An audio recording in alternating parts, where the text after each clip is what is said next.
Good morning, everyone, and welcome. Lovely to see you all. My name is Anjali Ramachandran, and I'm a director at StoryThings. I'm going to hand over to Olivia from the Health Foundation. Good morning.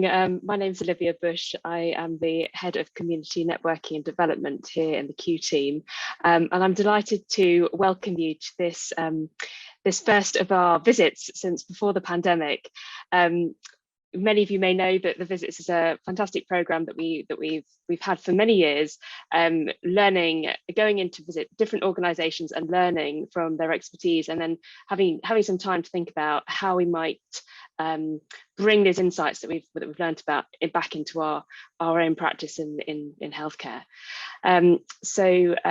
We've throughout the pandemic we've learned so much about different ways of engaging people, and so we've taken an opportunity to have a refresh of our Visits offer, and we've asked StoryThings to work with us to bring in some fresh ideas, and this is our first virtual visit, which is exciting, and very appropriately for a virtual visit we're looking at digital transformation, and are delighted to be working with Public Digital, one of the sector leaders in the area of digital transformation. So I'll pass back to Anjali to introduce the Public Digital team. Thank you. Thanks, Olivia. So very briefly, myself and my colleague Emily are here from StoryThings, and as Olivia said, we're working to help sort of refresh the Q Visits offering for the future. And we've done a lot of work speaking to various Q members from across the length and breadth of the country towards the end of last year, and doing lots of research on what might make for a good visit based on what you need in the future. And this is the first visit. I'm going to introduce Chris Fleming, who some of you might have seen in the chat. He's a director at Public Digital and has been helping organize this from Public Digital side, and he's going to talk very briefly about what they do. Chris, over to you. Thanks, Anjali, and thanks, Olivia, for involving us in this exciting event. My name's Chris Fleming. I'm a director at Public Digital, and I lead our health and care practice. Just to give you a bit of context about me and us as an organisation. So I joined Public Digital from NHS Digital, which some of you on the call may have heard of. In fact, most of you probably have heard of.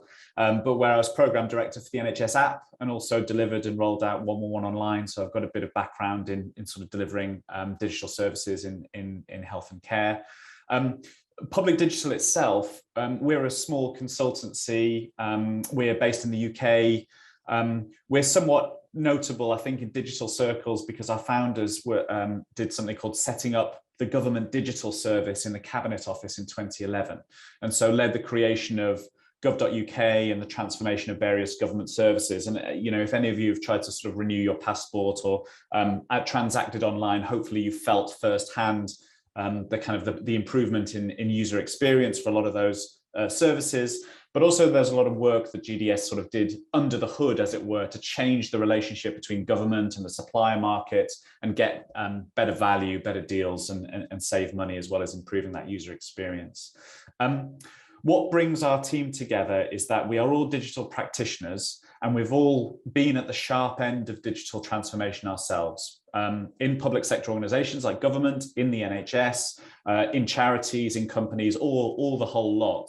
So we all have, we're all speaking from personal experience. We've all got the scars on our back from attempting digital transformation ourselves. So we tend to find, we tend to spend a lot of time talking about the mistakes we made to clients, to help them avoid them, really. So, we come from that place of experience. We've since worked with 25 governments around the world from those GDS days, and have various clients in all sectors, really. Our live work in health and care includes, so our live projects at the moment, we're doing various things. We're working with West London NHS Trust to help assess their digital fitness. In fact, we've got a team in Broadmoor today, which is exciting for them. We've also been working with the Premier League on helping them manage COVID restrictions. And we're also working with NHS providers to deliver digital coaching and training for the boards of 120 NHS trusts. So probably some of the people on the call from various trusts, we might have engaged with your trust already at board level to deliver some of that coaching.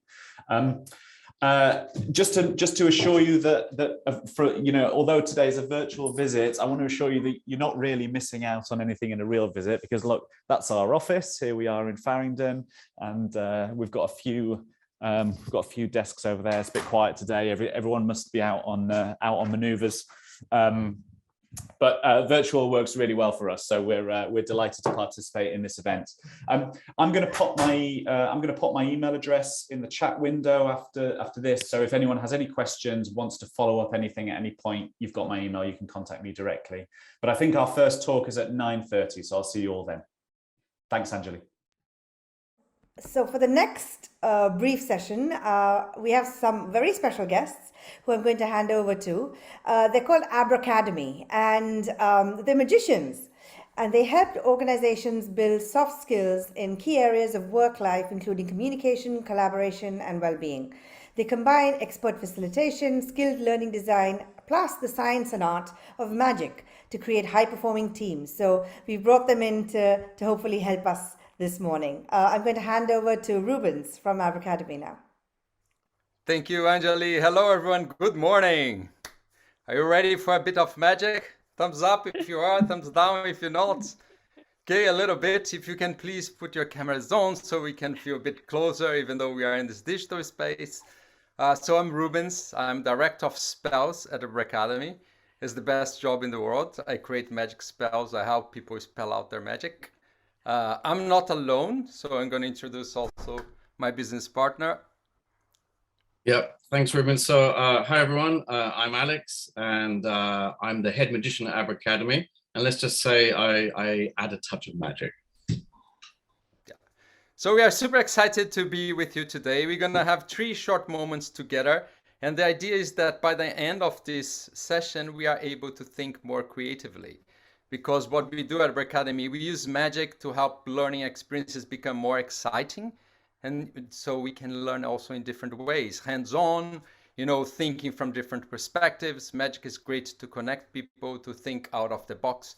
And we use a blend of facilitation, magic, and the science of magic. So super excited to be with you. Hopefully, it's an invitation for you to move away from this purely intellectual thinking and to create this space to think freely, and hopefully to use these concepts and tools back in your NHS hubs.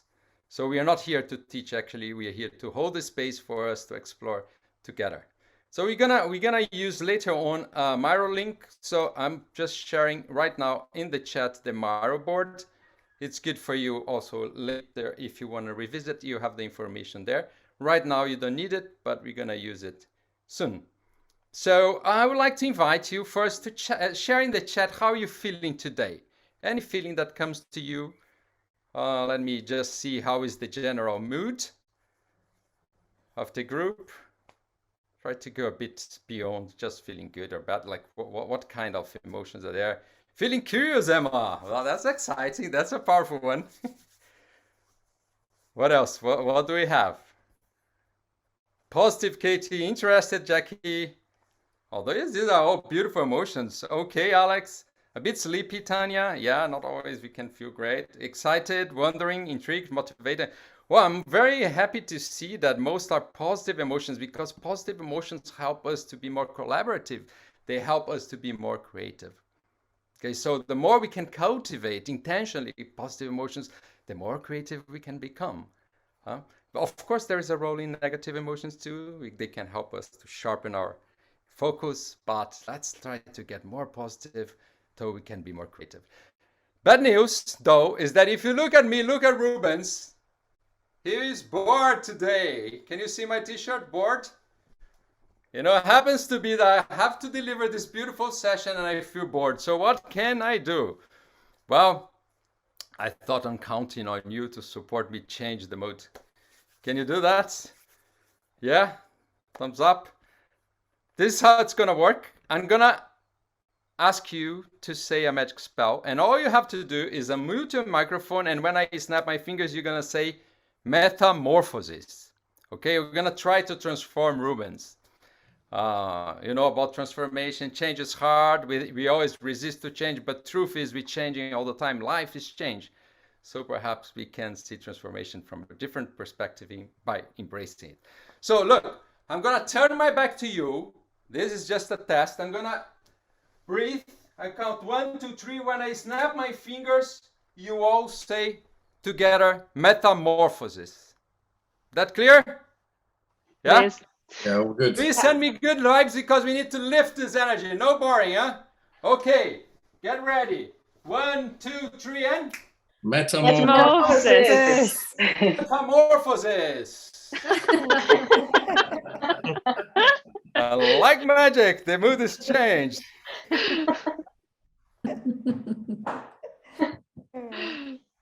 Alex. Wow, that's brilliant. Yeah. How's everyone feeling right now with that? After seeing that, would you like, you can unmute yourselves. Anyone want to share or share in the chat? Wondering how he did it. Yeah, I didn't funny. see him change t-shirts, so. Nice. Yeah. Amused, intrigued. That's incredible. That's amazing. Yeah. Wow. Beautiful. Okay, very interesting, because what we're gonna talk about is like amused, intrigued. Some people want to know, how did I do that? The thing is, what's magic? Magic is something or someone attacks your intellect and causes this sense of wonder. So when you see magic, your brain doesn't have the answer. It just experiences wonder, right? And what is wonder?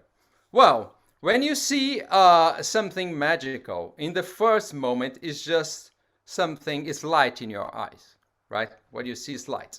After that, it goes to the back of the brain, where we start to see shapes and forms, you know, the traces.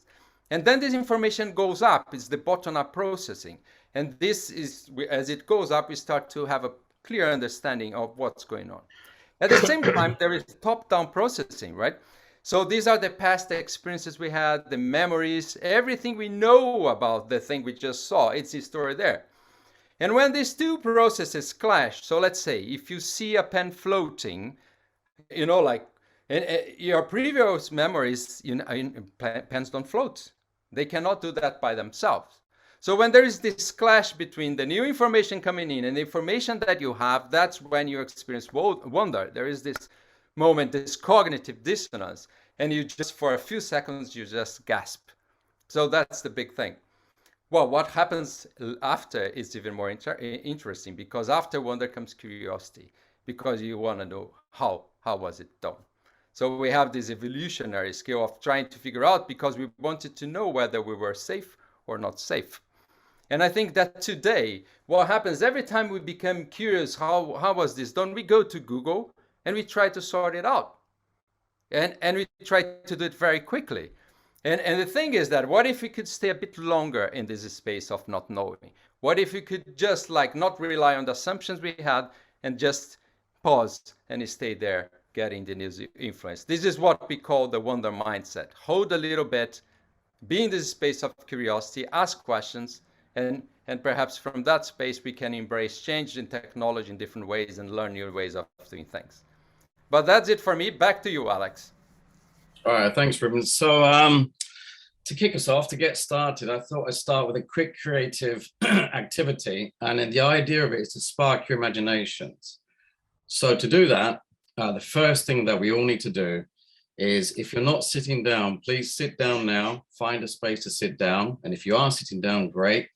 The first thing I want you all to do, and throughout this entire activity, I'm going to ask you to all now close your eyes. Okay, so we're going to do a creative visualization. You're going to close your eyes, and I want you to try and do what you have to do to center yourself. So like, if you have to breathe in deeply, a few breaths in and out to relax yourselves. Whatever you need to do is wiggle your toes, your fingers, get very comfortable in the seats that you're in. So just take a moment to center yourselves, relax, eyes closed all the time, and just listen to my voice. So with your eyes closed, I want you to imagine that wherever you are right now, you are in your homes, in your favorite chair. If you have a favorite chair, you're sitting in your favorite chair right now. And I want you to imagine how that feels. And as you relax into the chair, I want you to, with your eyes closed all the time, imagine what your room looks like.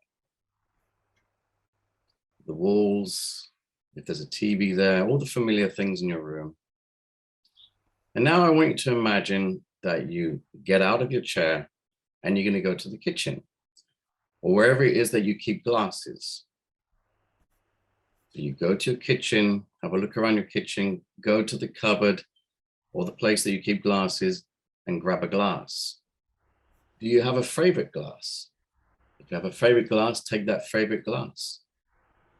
Hold that glass in your hand. Imagine what it feels like, maybe a little bit cold. Get the sensations of how the glass feels, the sound of it. And now you are really thirsty. So you're gonna go and get some nice cold water, freshened water. Is it from the tap? Is it from a bottle of water you keep in the fridge? Is it from your filter? Whatever the way you take your water, fill your glass now with a nice cold glass of water. Okay, now take that water and drink it. Fill that water, taste it. So with that glass of water in your hand now, I want you to go back to your seat. Sit down. What do you notice now? How is the atmosphere in the room? Get comfortable. And as you're getting comfortable and you're holding this glass of water and you're relaxing and everything feels wonderful, there's a knock at the door. So now you can imagine getting up, put your glass of water down. Imagine the details as you walk across. If you're in your front room, I would be in my front room, walking to the front door. And you see the knob of the door. Hold the knob of the door. How does it feel? How is it to open that door? Is it a heavy knob that you have to turn and pull? Do you have a lock? Do you have to unlock? And now you open the door to see who's there, and you see an elephant. What happens next? So I'm going to wait a bit longer to see what happens next. Invite you to sit in this silence. If you need to sit with your eyes closed for 30 seconds, sit with your eyes closed. If you want to open your eyes, you can open your eyes, but I want you to sit in silence for 30 seconds and think about that elephant that you've just seen. What happens next? Yeah. So I'll give you 30 seconds starting now.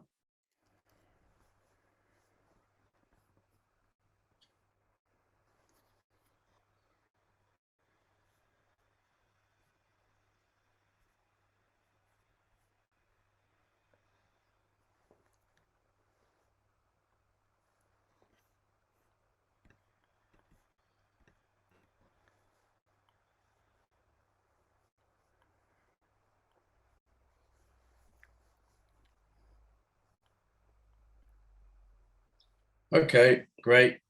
You can open your eyes now. Welcome back to the session. Would anybody like to unmute and share what happened? What happened next? What kind of elephant was it?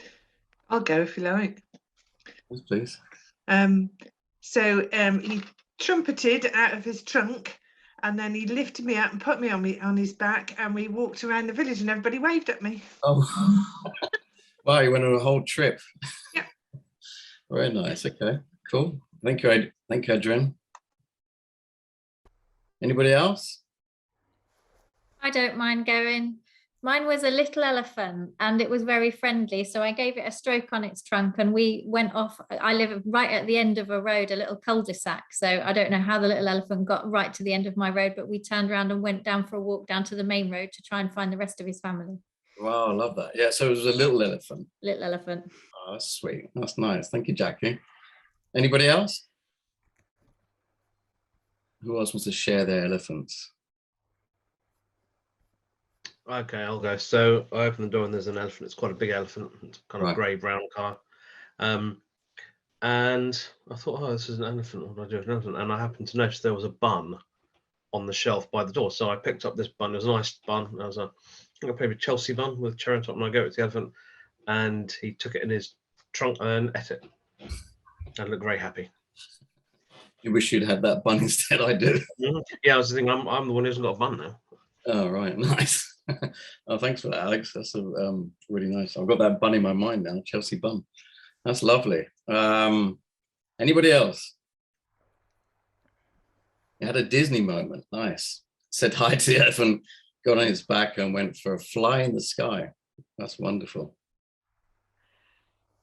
Fantastic, Alex. Well, thank you. You see, just a short prompt, 3 words, what happens next? And you made so many different stories, right? So you just experienced the difference between visualizing something and imagining something. Imagination.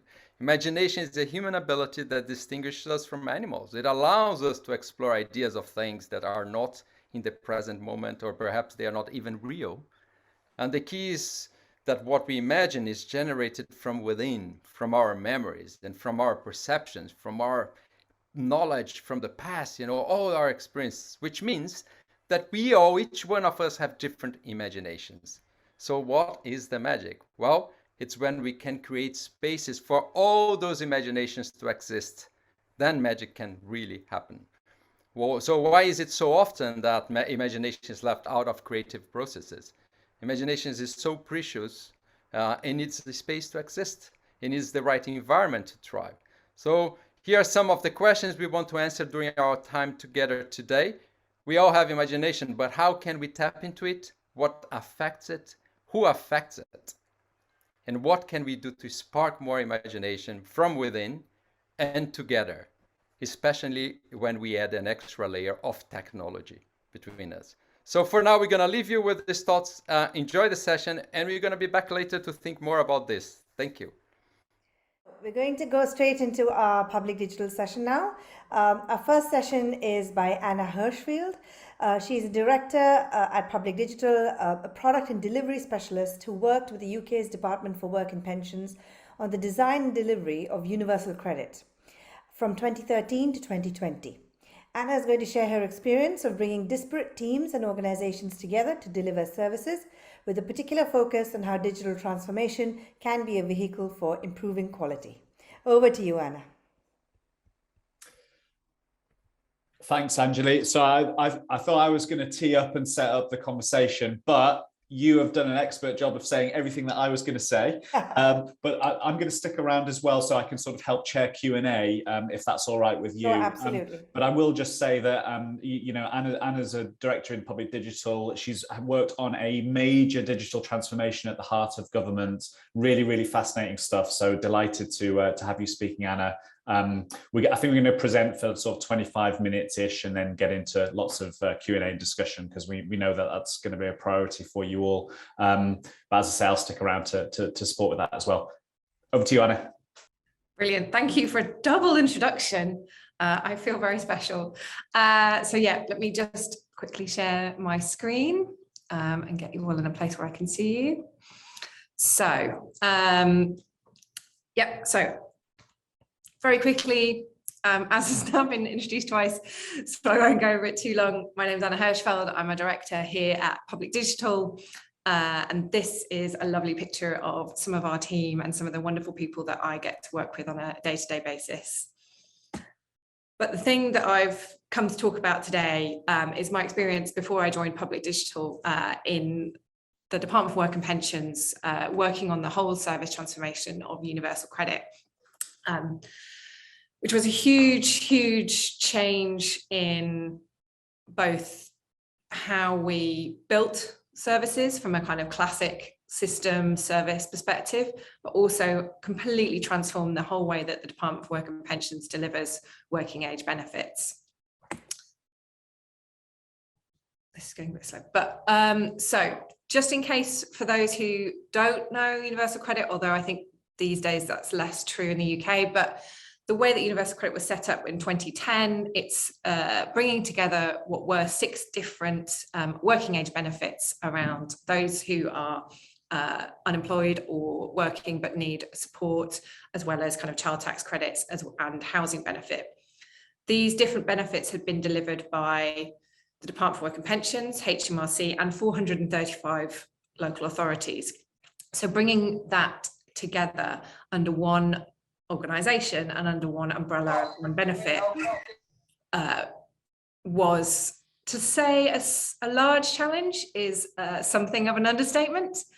So I am going to say a little bit here of, obviously, what I'm going to be talking about here is some of the things that we did to really transform and improve the quality of services for people receiving universal credit. Obviously, there are challenges with universal credit, certainly particularly in the policy space. I'm allowed to say this now because I'm not a civil servant, but obviously some of the elements of the policy are, I would say, cruel and unusual and not working as well. Things like the two-child limit and things like that. As well as the benefit cap and the work capability assessment. So I think it's just fair to say that what I'm not saying here is that universal credit is perfect or all singing or dancing and has never had a problem. I know that there are many problems still in place. What I really want to talk about today is how we've delivered the service and the change to how we deliver benefits. And I think it's really true to say in government, silence is the best sign of a good programme. And since the reset, which I'll talk a little bit about in 2013 of universal credit, what you hear about, which I think is the right thing, is you hear the problems with the policy. What you don't hear is anyone talking about the service not being able to stand up and function. And you can really see that particularly during COVID. So this is a graph from the number of claims that were being made as lockdown happened in March 2020. We went from receiving about an average 10,000 new claims for universal credit a day to over 100,000 claims a day.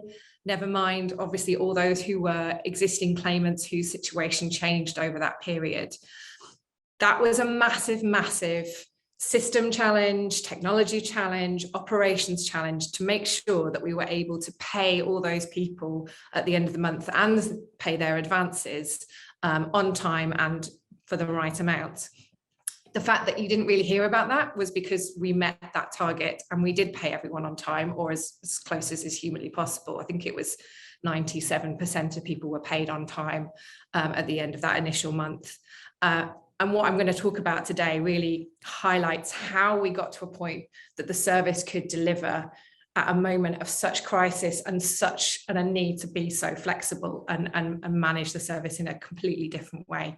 So I'm just going to talk, this is just kind of the topics I'm going to cover very briefly on the first attempt at UC, why that didn't work, the reset, how we changed the approach, scaling the team, how we make decisions, and a new approach for operations and DWP, all of which, we're talking about quality and we're talking about improvement. All of these things serve to improve the quality of how we deliver benefits in the UK. So I don't know if it's changed for you. It has not changed for me. No, okay. So first attempt at universal credit. April 2013, which was about the time that I got involved. As a programme, universal credit had been running for 3 years. It had 5 senior responsible officers, £425 million spent, no one using it yet, or very, very, very small numbers in the northwest. It had been completely panned by the Public Accounts Committee and Major Projects Authority, which is a group that essentially assesses large programs across government, both IT and infrastructure and all sorts of different things. Did an assessment of universal credit, usually gives a red, amber, green rating, created a whole new level of black just to say how bad universal credit was at that point. And speaking as someone who was in and around it at the time, I think they nailed that completely. So why was that? First off, it was the same old way of delivering services and benefits and policy really in DWP. a policy had been formed which included tens, if not hundreds, of assumptions about how humans behave, as well as how the system was going to be run, without really any engagement with the operational parts of the organisation or with real-life claimants. They then went along and did the usual capturing of requirements of procurement. This is where it kind of left the policy space, moved into operations, but again, very little involvement with how these assumptions are going to work, how people are going to react to the kind of incentives that universal credit was really about. And then creating essentially an enormous, several binders worth of requirements to hand over to several different IT companies to develop and launch. And it failed. There's lots and lots of different things, and that's a whole different presentation on what happened with Universal Credit first version. But I think one of the things, particularly when you think about quality and improvement and good service design, was the biggest challenge for the people that I saw trying to run it wasn't one service. There are a bunch of acronyms here, which some people may well know, others don't. It doesn't really matter what they stand for, but what it means was, if you were a work coach in a job centre or an agent in a service centre, there was no one system that you were using to understand somebody's claim. You were dipping in and out of multiple different systems. It was very much task orientated. If you were a work coach in a job centre, you couldn't see a lot of what was going on with someone's claim, and vice versa, even if you were in the service centre. So if you called and had a question, no one person could help you. It was just incredibly complex to deliver. And so there was a reset. So after that Major Projects Authority black rating, a number of people set out essentially a different approach to how we could perhaps deliver that. And that was led by Tom Loosemore, who's one of the founding partners of Public Digital, and Lara Sampson, who's one of our other partners, who was my boss on Universal Credit till I left. Essentially went, let's do this in a different way. Let's try and do this using modern ways of working, the ways of working that the kind of government digital service was really enabling and helping to set up at that time across central government. And let's try and prove that there is a better way to do this, which will actually meet the needs of our staff and our users. So in July 2013, we started on what we called a proof of concept. So essentially building enough of a service that we could show that, one, we could deliver quickly, deliver a service quickly, but two, we could actually learn about our users' needs, both citizens, so both claimants and staff. That group of people in that room, and I know that room well, I spent much of the last 10 years in there, it is a really nice mixture and really kind of shows you a different approach. So within that room, you have developers, you have technical architects, you have designers, you have user researchers, you have product owners, so kind of some of those classic multidisciplinary digital roles that you'll probably hear a lot about. But what you also have in that room is operations experts from DWP and HMRC. You have fraud and error experts. You have the nice man from Cheltenham. So you have the cybersecurity experts in the room. We had policy in the room. We had finance in the room. It's a really nice mixture to show that at every stage of building that proof of concept, it was a multidisciplinary team bringing all of their expertise together to understand the problem, to come up with solutions to test, and to then also evangelize out into the rest of the organization of a different way of working.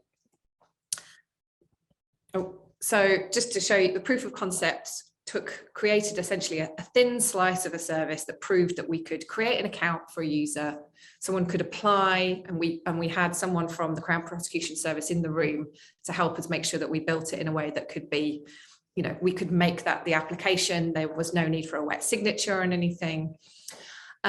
We could have a conversation between a work coach and a person about looking for jobs. We could handle change of circumstances, which was something that the old UC really struggled with. We could verify things, and we could calculate and pay. So this, you know, included thinking about integrations with other services. This included thinking about how this was going to work from an operational perspective.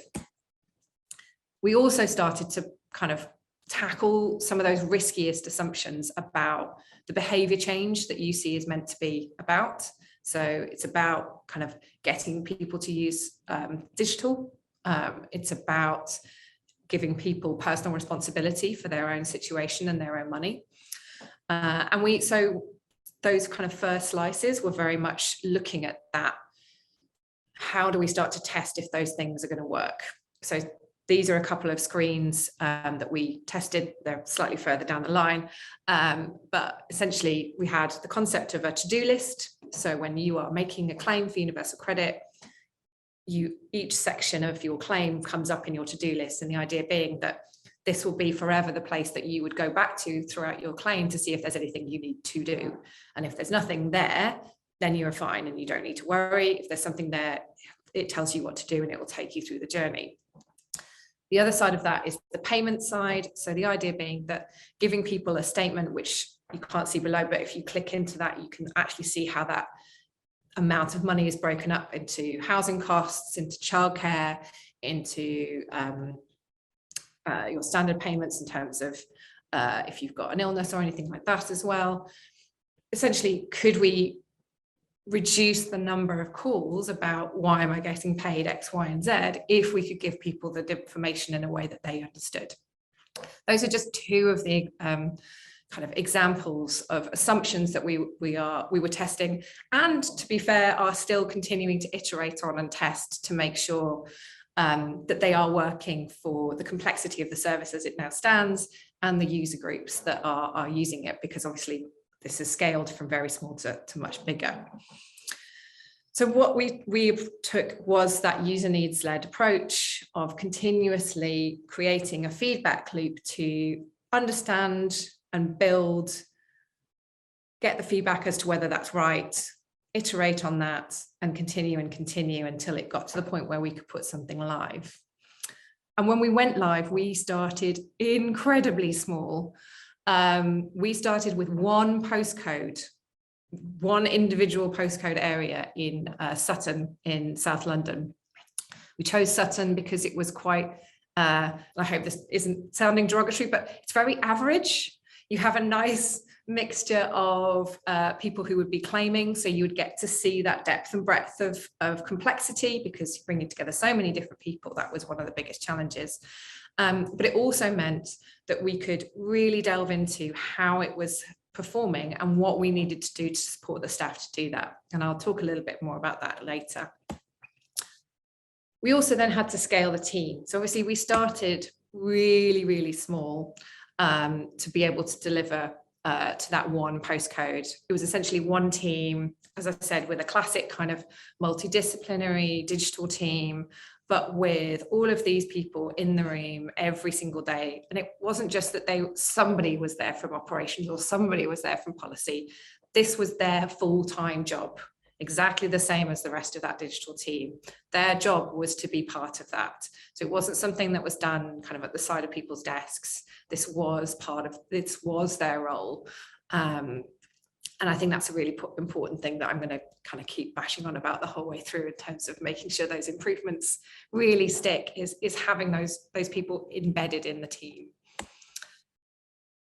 And just to kind of, these are a couple of shots from the BBC. Some people might have seen the BBC documentary on UC, which I thought was really good and pretty fair in terms of the challenges it has. But what it also showed was a few shots of our office. And one of the things that was always really nice about the team and scaling the team and creating a team that could go from that very small start to something that could support 5 million claimants was creating a culture that everybody was part of. So if you are looking at those little flags, they can spell. It's because it's talking about Team Awesome without an E, because they were working on AWS, which was a cloud infrastructure tool.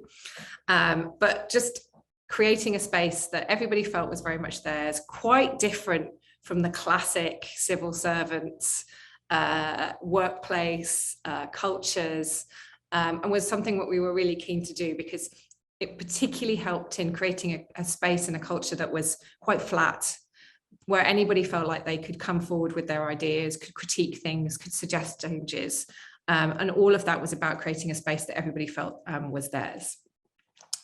By the time I left, we'd gone from that one single team of kind of 25 to 30 people max to a team of well over 200 people, with teams delivering new functionality in London, in Leeds and in Manchester. Obviously, never mind the several hundred thousand, no, tens of thousands of operational staff around the country in job centres and service centres.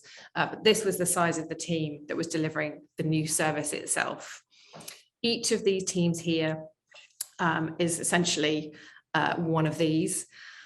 And again, this kind of comes back to that point of how do you make this something that is embedded in the way that DWP works and helps to change how DWP works, but also ensures that everything that's being built is really considering all of those quality points. So we had what we called a theme team, which had developers, product managers, business analysts, interaction designers, user researchers, but it also had an operations subject matter expert in the room, and it also had a policy person.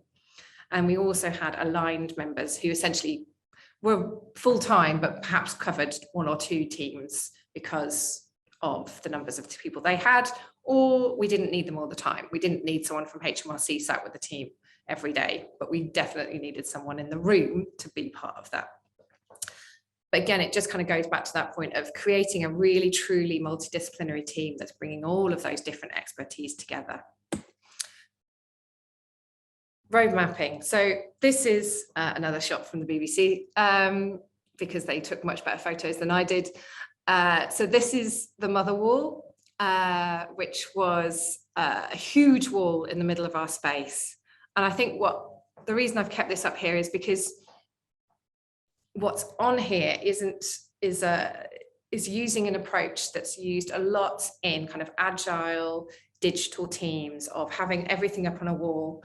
You can see progress of, you know, individual tickets moving from, you know, design into build and being released live as functionality. What's also on this wall is everything needed to make that happen from an operational standpoint and a policy standpoint.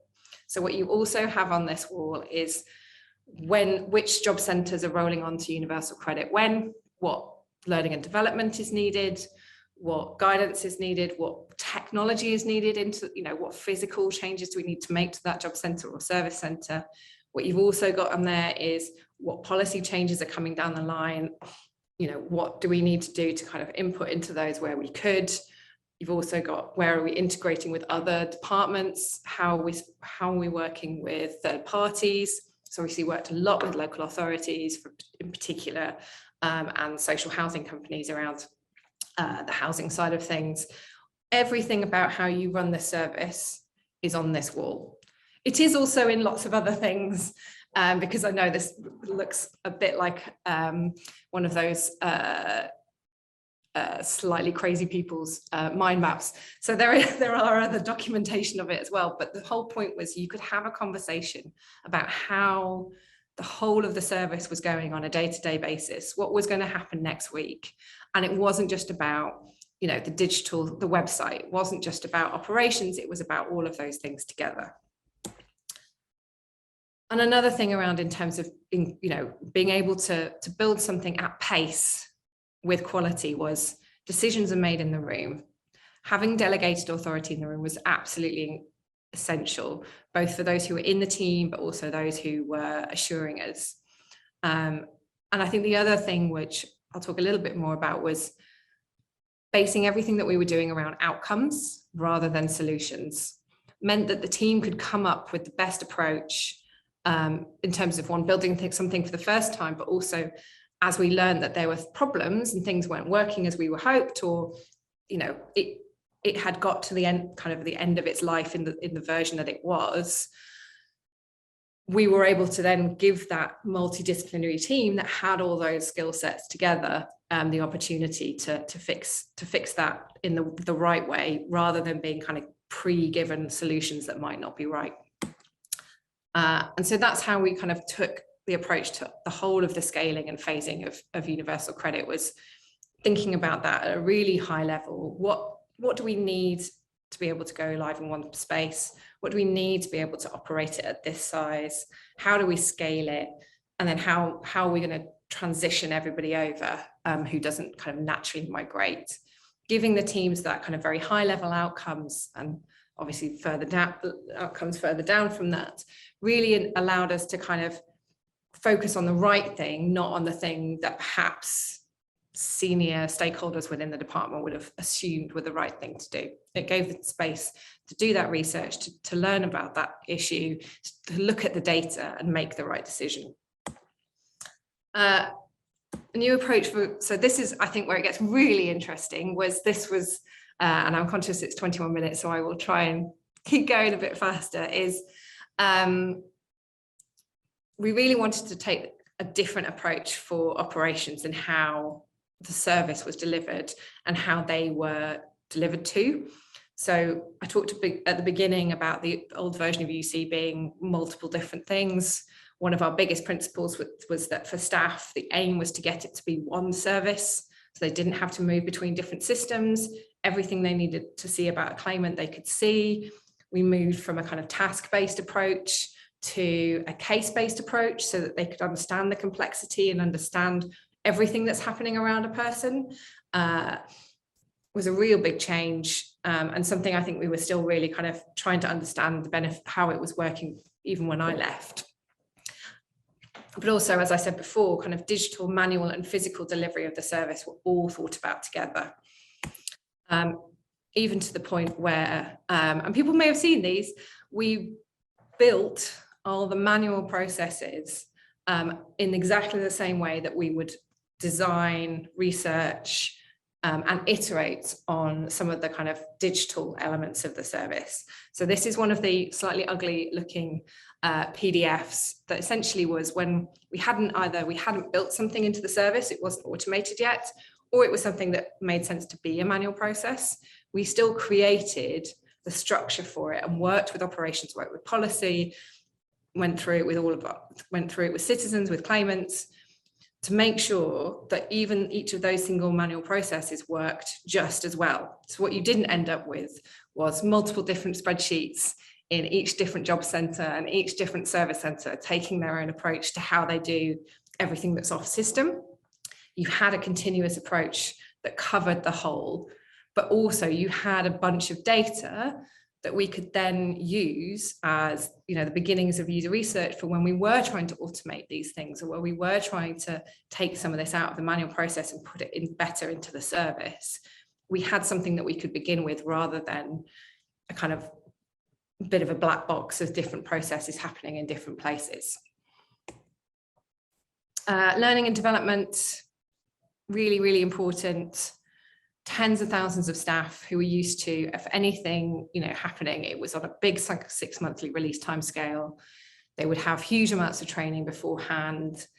We were now moving to a weekly or bi-weekly release cycle for them. So new functionality, new parts of the service, new manual processes, as well as new automated processes were being released every 2 weeks at least. And during COVID, at least several a day. The way that we kind of handled that for the staff was, one, you try and build it in a way that's intuitive. So you spend a lot of time doing user research with the staff as well as with claimants to understand, can they do this? We built training demo environments so they could, you know, do this all in real time and with, you know, kind of fake claimants to learn.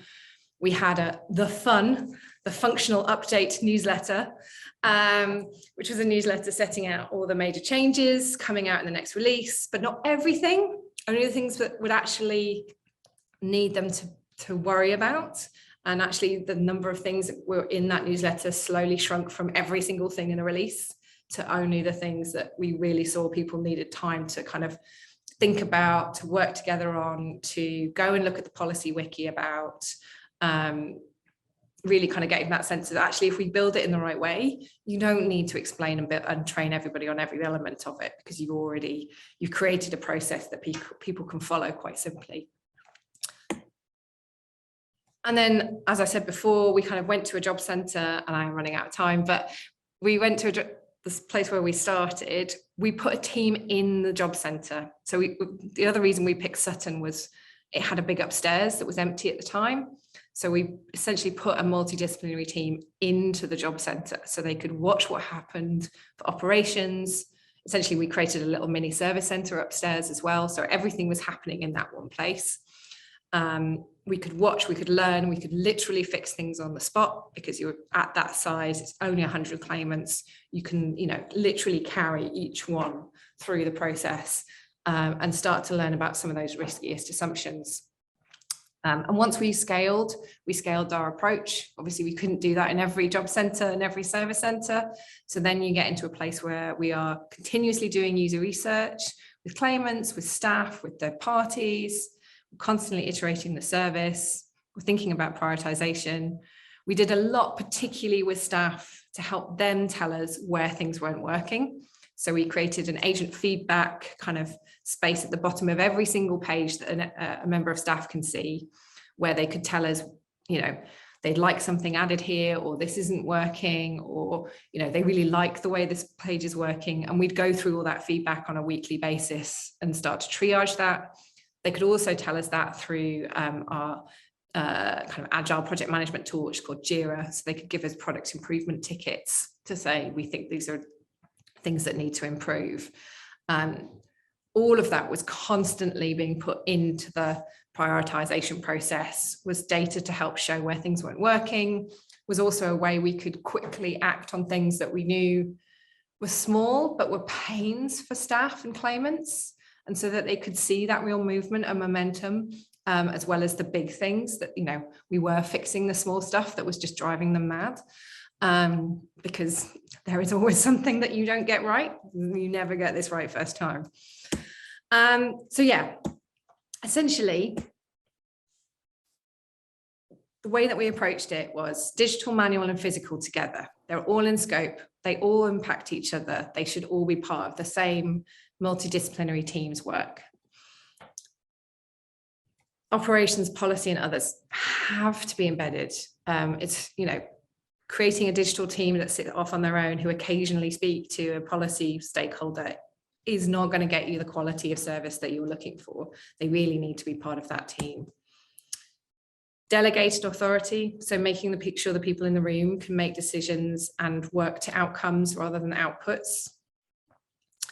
And this is just a kind of classic one, but you're scaling this. One of the big things around quality and improvement is it's quite easy to do some of this when it's very small. As you get bigger, it's harder. Thinking about the culture and the shape of the organization as you scale is really important, and that should be something that the whole team is part of that conversation. And I will stop sharing my screen. Brilliant. Thank you, Anna. I'm sure if we were all together, there would be rounds of applause all around, so I'll give you a round of applause. We've got some time for Q&A now, and I don't know if you noticed it pop up in the chat while you were talking, Anna, probably not because you focused on slides, but there was a good question to start from a guy, from Chris, who asked about when you were showing the slide of the room of the multidisciplinary team. In fact, you've put your hand up, Chris. Please do come in and ask it yourself. Yeah. Thank you for spotting me. And thank you, Anna, for this insightful presentation. Oof, I'm going to take a big breath because it's a sensitive issue. I have been a claimant of the universal credit. I know people that do it. We are on the other side of the service. We are users. Yeah. And sometimes during your presentation, I felt like the approach was on the staff. The focus was on improving efficiency, on picking a more efficient managerial approach in a very sensitive, politically, socially issue. I don't want to criticize you. I give full credit for pioneering the digital flip of a service back in 2013. But I reckon that almost a decade later, things would have been done perhaps differently, more inclusively from the beginning, having users in the room, not being reactive responding, but embedding like a more co-designing method. And of course, things have changed, evolved in this, thanks God, that users and user-friendly voices can get seats on the table, not designing on behalf of, but having people making use of the service with different characteristics, cultural sensitivities, neurotypical and atypical alike. To turn this comment into a question, I'd like to hear more about feedback loops in these 9 years of operations, and especially coming from users. Yeah. Thank you very much. Absolutely. So I probably focused a bit more in this presentation on kind of including staff, because the kind of focus of today was around some of those quality improvement issues. What I would really hope I can kind of portray now is that was sort of, I guess, one half of the approach. So claimants were absolutely central, and their user needs were absolutely central to the approach we took to building the service. I think what we had to recognize as well was, to make the service good for our users, we needed to make it as easy as possible for our staff to run it, so that they could focus on those claimants who had the most complex scenarios. So one of the things that we spent a lot of time doing to bring in the voice of the claimant was, we did do quite significant numbers of co-design sessions. We worked with a number of different third parties who can help kind of bring together those different voices, because obviously once you scale past kind of 100 claimants and you're moving into the millions, you need to find different ways to bring in all those different voices and those different groups. So we worked with Mind, we worked with Citizens Advice Bureau, we worked with groups for different disabilities, we worked with lots of different research user groups to help bring in those different voices, bring in individual users into the room to help understand their needs. And we also went out and tested both in a kind of lab-based scenario. So we did a lot of testing in labs of, here's a new piece of functionality. We would bring in a group of claimants or people who perhaps might be becoming claimants to help them to kind of see how they react to the service, to see how they would work with it. We also spent a huge amount of time in the job centre doing what we called guerrilla user research. So that would be kind of grabbing people as they were in that space, having conversations with them, watching how those relationships and those conversations were happening between staff and users as well, because that was just as important to kind of see, how do those happen, what's working about those, what's not, where are the frustrations for claimants in terms of they don't have the right information, or they don't understand what they need to do next, or why are we talking about,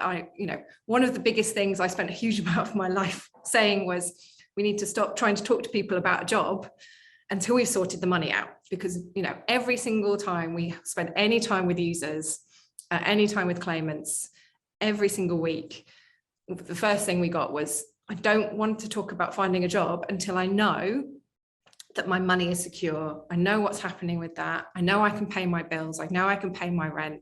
And I know my children are fine in their childcare. After that, talk to me about job, but don't bother talking to me about that until after. So that's just kind of an example of, so much of what we were doing was feeding in the voice of the user in lots of different ways, through third parties when that was right, through user research, and genuinely having people in the room who were users to do co-design on specific things. I still would, as I said at the beginning, say this was not a perfect service. It still isn't a perfect service.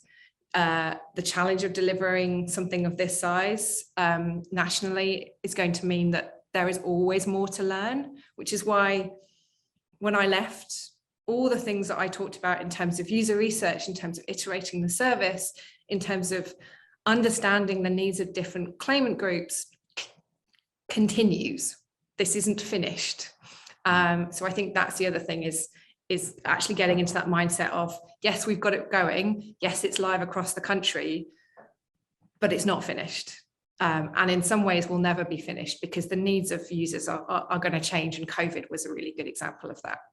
Anna's too humble to show it, but there's a version of this presentation that's got pictures from around the world of all the credit systems that fell over in that, when the pandemic hit, and actually sort of the capability of the team to deal with that spike. It was simpler, I would say, because of the services we were delivering in health, but similar in terms of its spikiness, like a lot of those COVID-related services. Every time the Prime Minister went on the news, the news to give an announcement, the numbers you'd start to see through the services were extraordinary. So to have that flex is quite something. But thank you, Chris, for the question, and thank you, Anna, for that comprehensive answer. There's another question from Adrienne in the chat. Do you want to come in, Adrienne? You were right first time. It's Adrienne. Adrienne. Yeah, I've participated and observed a number of kind of systemic transformations with varying levels of success.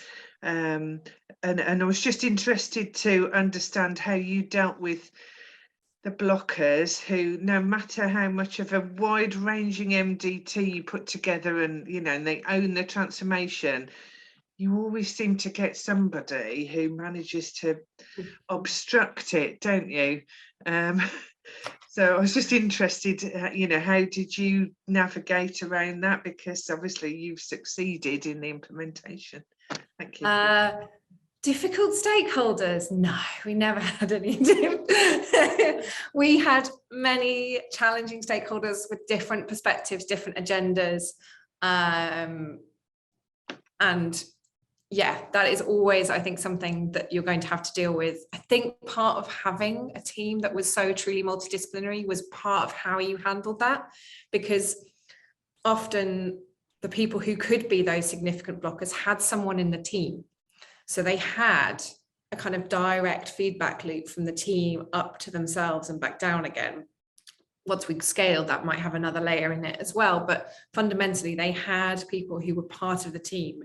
So they didn't feel, first of all, it helped to stop kind of senior stakeholders feel like they were being done to, because they were part of that conversation from the solution up.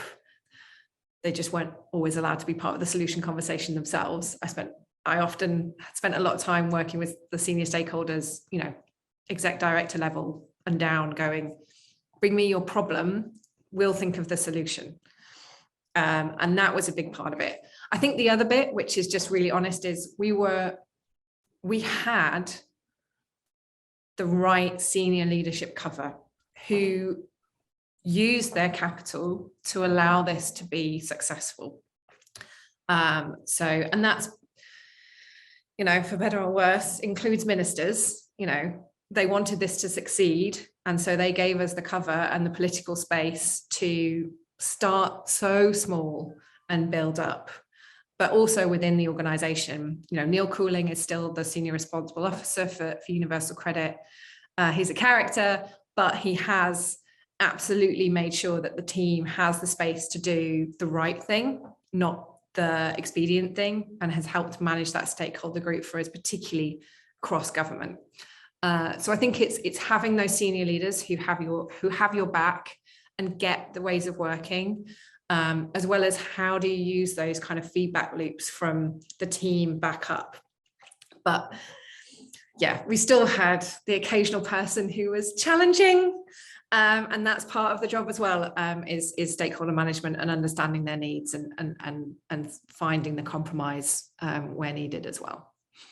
Thank you. Thanks, Adrienne. Anjali, we're at time, but there is one more question in the chat. Do we have time for one more? Go ahead. We can definitely. All right. Hesham, over to you for the last one. Hi, I realise it's a similar question to Adrienne, really, around the kind of context this has happened and the leadership that enabled it. And I guess my context is an NHS which is craving certainty, and intrinsic to the approach that you've described, Anna, is uncertainty. That it's all around, and recognizing and accepting that there is variation and enabling exploration of that variation. So I guess I could follow up the question to what enabled that leadership to happen. I see. So what's the cause of the cause? What allowed that senior cover or that pair cover, to extend that kind of military metaphor, for you to be able to do this? Yeah, I mean, so some of what I said before kind of still stands, but I think one of the things we often say in public digital is you should make the most of a crisis. And in 2013, Universal Credit was in crisis and was going to fail. I don't think if it had carried on in the version it was, I can't see how it would have been able to progress. And I think it would have been, another big government IT project disaster. So having such, at the same time, it was one of the government's flagship policies. So it was too big to fail. So just saying, yeah, this isn't going to work wasn't an option. What the team that, created that reset with Tom Loosemore very much being a key proponent of that and a key player in that was saying, we think we've got a different approach. Give us some space and time to try it and we can prove to you that this works. I think the thing that continued to kind of, as you said, there's a certain element to this way of working that includes much more uncertainty than big organizations are naturally comfortable with. I think what we did over time was build up the credibility that we could deliver. We did still have things that had to be delivered to drop dead dates. When policy changes come, you can't just deliver it when you want to. It has to be delivered on the day that, the Act says it's going to. When we were integrating with other government services, you can't just have that as a kind of ongoing issue. It has to happen at the right moment. And we were able to prove that we could meet those in a way that was a better service. And as you kind of build that reputation, as we scaled, that gave us that credibility that when we did have kind of challenge from leadership from across government, we could say, well, hang on, we've done this, and this means we believe that won't work, or, it will take us X long to deliver. I know that happened multiple times around budget, that we would be saying, hang on, you can't just dump a load of stuff on us, and we can prove to you why we think you can't just add a load of policy changes.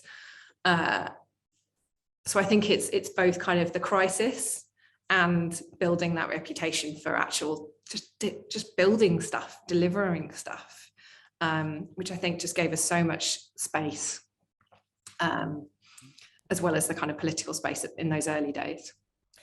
As a small build on Anna's answer, there's something I think in the NHS that I encounter, which you've got to get really good at explaining the risk of not acting to counter the risk of acting. Because as you say, there's quite a lot of sort of commitment to the status quo in a lot of places, particularly when you talk about clinical governance and information governance, are the things that make transformation hard. But we better call it there. Yes, thank you so very, very much, Anna and Chris. Everyone, if you have any questions, just Chris has left his email above. Chris, if you could put that in again, be sure to contact him. I'm sure they're very happy to respond. Double check, how is everyone feeling? Thumbs up, feeling great, not so great, down. How is the energy in the room? Yes, Katie? Thanks, Emily, feeling good? All right. Okay, fantastic. So it's time for us to put our mindset, Wonder mindset, imagination into action. So Wonder, as we have seen, ignites creative problem-solving brain to look at problems in a new way and use our imagination to come up with solutions. So we're gonna test that. And the way we're gonna test that is that Alex will perform you a magic trick live. Look, it's a privilege. Sometimes we just put the video there. Today it's live. He's gonna be here. He's gonna show something to you. And you're gonna think about ways he could have done the trick. Okay? Now, your role is how do you do that? Don't tell anything yet. We're gonna go into breakout rooms to do that, but enjoy Alex.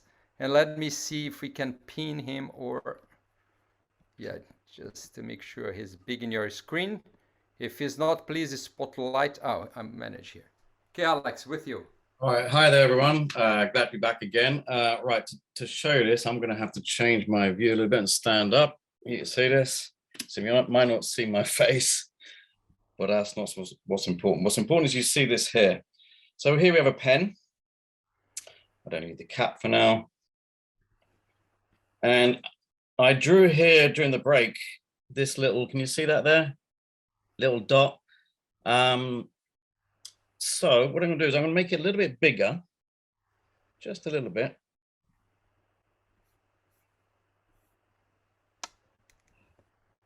Okay, so now, if someone wants to unmute, for example, anyone like to tell me what they think that is?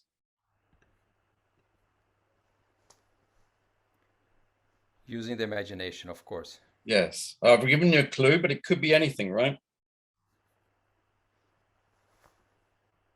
So apart from a dot, what else could that be? Anybody have any ideas? Freckle? You say freckle? Yeah, could be a freckle, definitely. Magic freckle. I think it looks like a bee. Sorry? A bee with like filmy wings at the top. A little bee with wings. Nice, that's cool. Yep. Yeah, very magical bee. Okay, what else magical could it be, or unusual, strange? You can go as wild as you like. Madeline has said spider. Spider, could be lots of little insects then. Spider, bee, what a freckle. Anything else? A thumbprint with a stamp pad, it looks like to me. Could be a thumbprint or a stamp pad. So I'm going to use all these elements to do something, right? Let's see if I can push the pen into it, almost like it was a kind of, like it would swallow it up, like a hole. I don't even see this the right angle. Let me change it a little bit so you can see a little bit lower down. Very cool. Don't worry, the blood will go that way. Just kidding. So if I push just right, hopefully, I just change it. Yes. That's another one. Ouch. I guess you're wondering where it is. I'm not gonna cheat. It's in my back pocket. So we'll do it one more time. Would anyone like to tell me, how would you like me to do it? As in, would you like it very fast, very slow? How should I do it? You gotta be quick though, because otherwise the thing just happens and it's gone. And all right, that was the magic trick. And over to you, Rubens. Fantastic, Alex. Thank you so much. Okay, everyone. Now it's your turn. What we're gonna do, it is, I'm gonna put you into breakout rooms to come up with as many ideas as possible of how the trick was done. And you're gonna choose one that you think is the most likely. So in 5 minutes, think as many ideas as you can, and then you're gonna pick up one that you think it's most likely. Okay? Try to use your imagination to come up with as many ideas as possible. So free up and nominate one person to write down the ideas on the Miro board. So I'm gonna share here again the Miro board in the chat. So you're gonna see that the numbers, there are numbers on the table that I'm gonna bring you close to me on the Miro board. Just a second. And so everyone can be together here. And you are going to write down whatever group. If you group one, if you are breakout room 1, you write your ideas on team 1. If you are breakout room 2, you write on team 2, and 3, 4, 5, and 6, and 7. All right. Any questions? Good to go? Okay, so enjoy opening the rooms.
All right. I think we are almost all back. Okay, everyone. Yeah, did it go well? Good ideas, lots of great ideas. I see in the board there are many possibilities. I love to see all these possibilities. I would like to start with group number 1. Bianca, Madeline, what idea did you pick? Do you think is the most probable? So we both actually thought this together. So we decided to choose this idea. We thought that you drop the pen really fast before you joined hands and opened them up. So that was our idea, our number 1 pick. Fantastic. And how did you pick the idea? You said you did together, but did you have any discussion about that? Well, Yeah, yeah, go on, Madeline. very fast discussion when the timer said you now have 5 seconds. That was the first one we both said about it. So we went with the first thing very fast. Very fast, like real life. Okay, thank you. Room number 2, Alex, Elizabeth, what's your idea?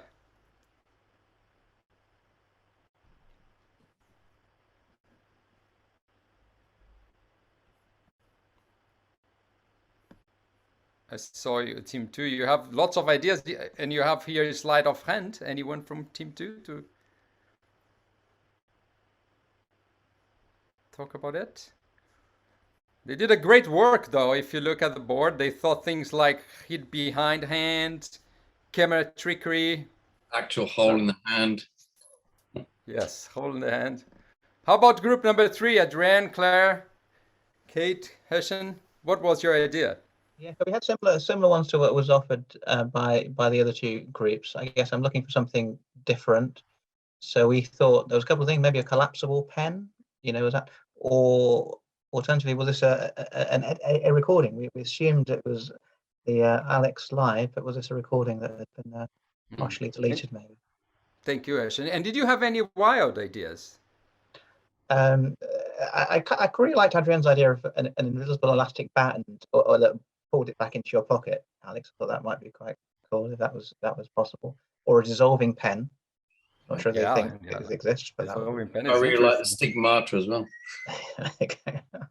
Yeah, but no fairies, not a little fairy coming in and out. No, not that creative. Okay, thank you. Number 4, room number 4.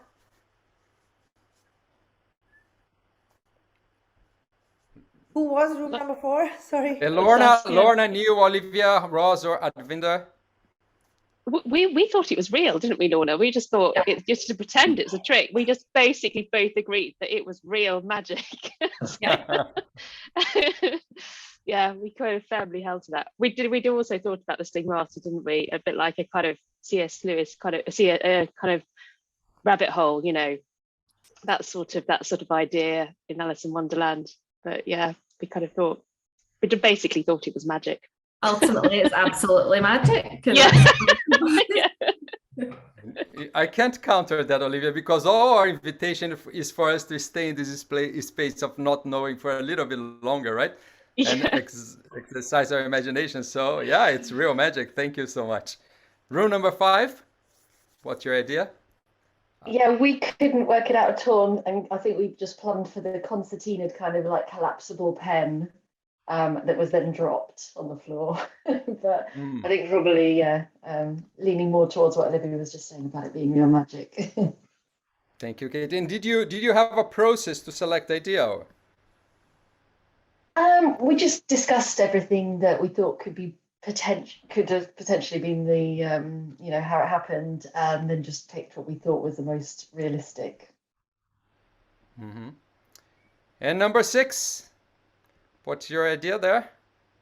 No, number 6. Yeah. Yeah, we said the same as group 4. We thought it was magic. We talked about the same, like a concertina pen or the pen getting slipped down the sleeve with sleight of hand, but ultimately we all came to the conclusion that actually it was real magic.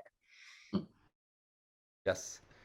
I spent 20 years as a creative director in advertising, and I spent my life in this space of not knowing, imagining, then having to deliver very quickly, come up with something. And it's all about an exercise. And our brain, we can train the brain to imagine and then to we start to converge. So what we're going to talk about now is that this experience was a microcosm of the larger experience of when teams get together. They come together to solve problems. When we have the constraints, it could be that's time, it could be that's money. There are lots of constraints when we need to come up with ideas. And I would like to invite you to come up with some learning in silence. So we're going to go to the Miro board, and you're going to see that a little bit to the right, there are going to be a number of questions that I would like you to spend some time thinking about it. So let me bring you all here. So I want you to reflect on your experience and share some learnings. So how did you approach solving it as a team? Did you have a process? How was it similar or different to how you might approach solving a problem at work? What happened to your imagination knowing you had to pick an idea to share back? And how did the time constraint actually affect your ability to be imaginative? Finally, how did your team dynamics affect your imagination? What helped and what hindered you sharing an idea? So I'm gonna play a song. Just try to go into every cloud and write at least one thing. If you unfortunately are not on Miro, maybe you write down something. And I'm gonna just play a song and we talk in 5 minutes. So enjoy. Everyone picks a post-it note there.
Okay, time's up. I'm gonna give you a couple of minutes for you to read. Have a look around the other clouds, have a read what other people wrote, and then we can have a discussion about it. And of course, if you're finishing something, you have time to finish. So a couple of minutes and we discuss. And I love using the clock on Miro. It's great.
Okay.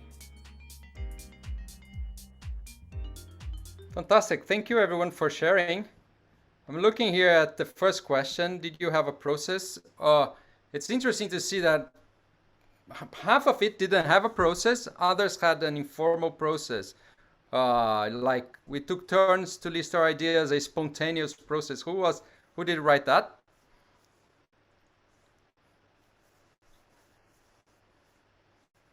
So how did it came naturally to take turn, or is it something that you realized after?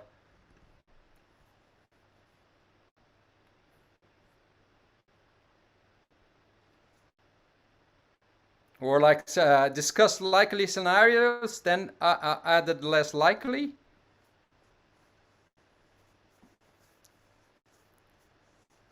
Any insights? Did anyone have any insights about having a process or not having a process? Any thoughts?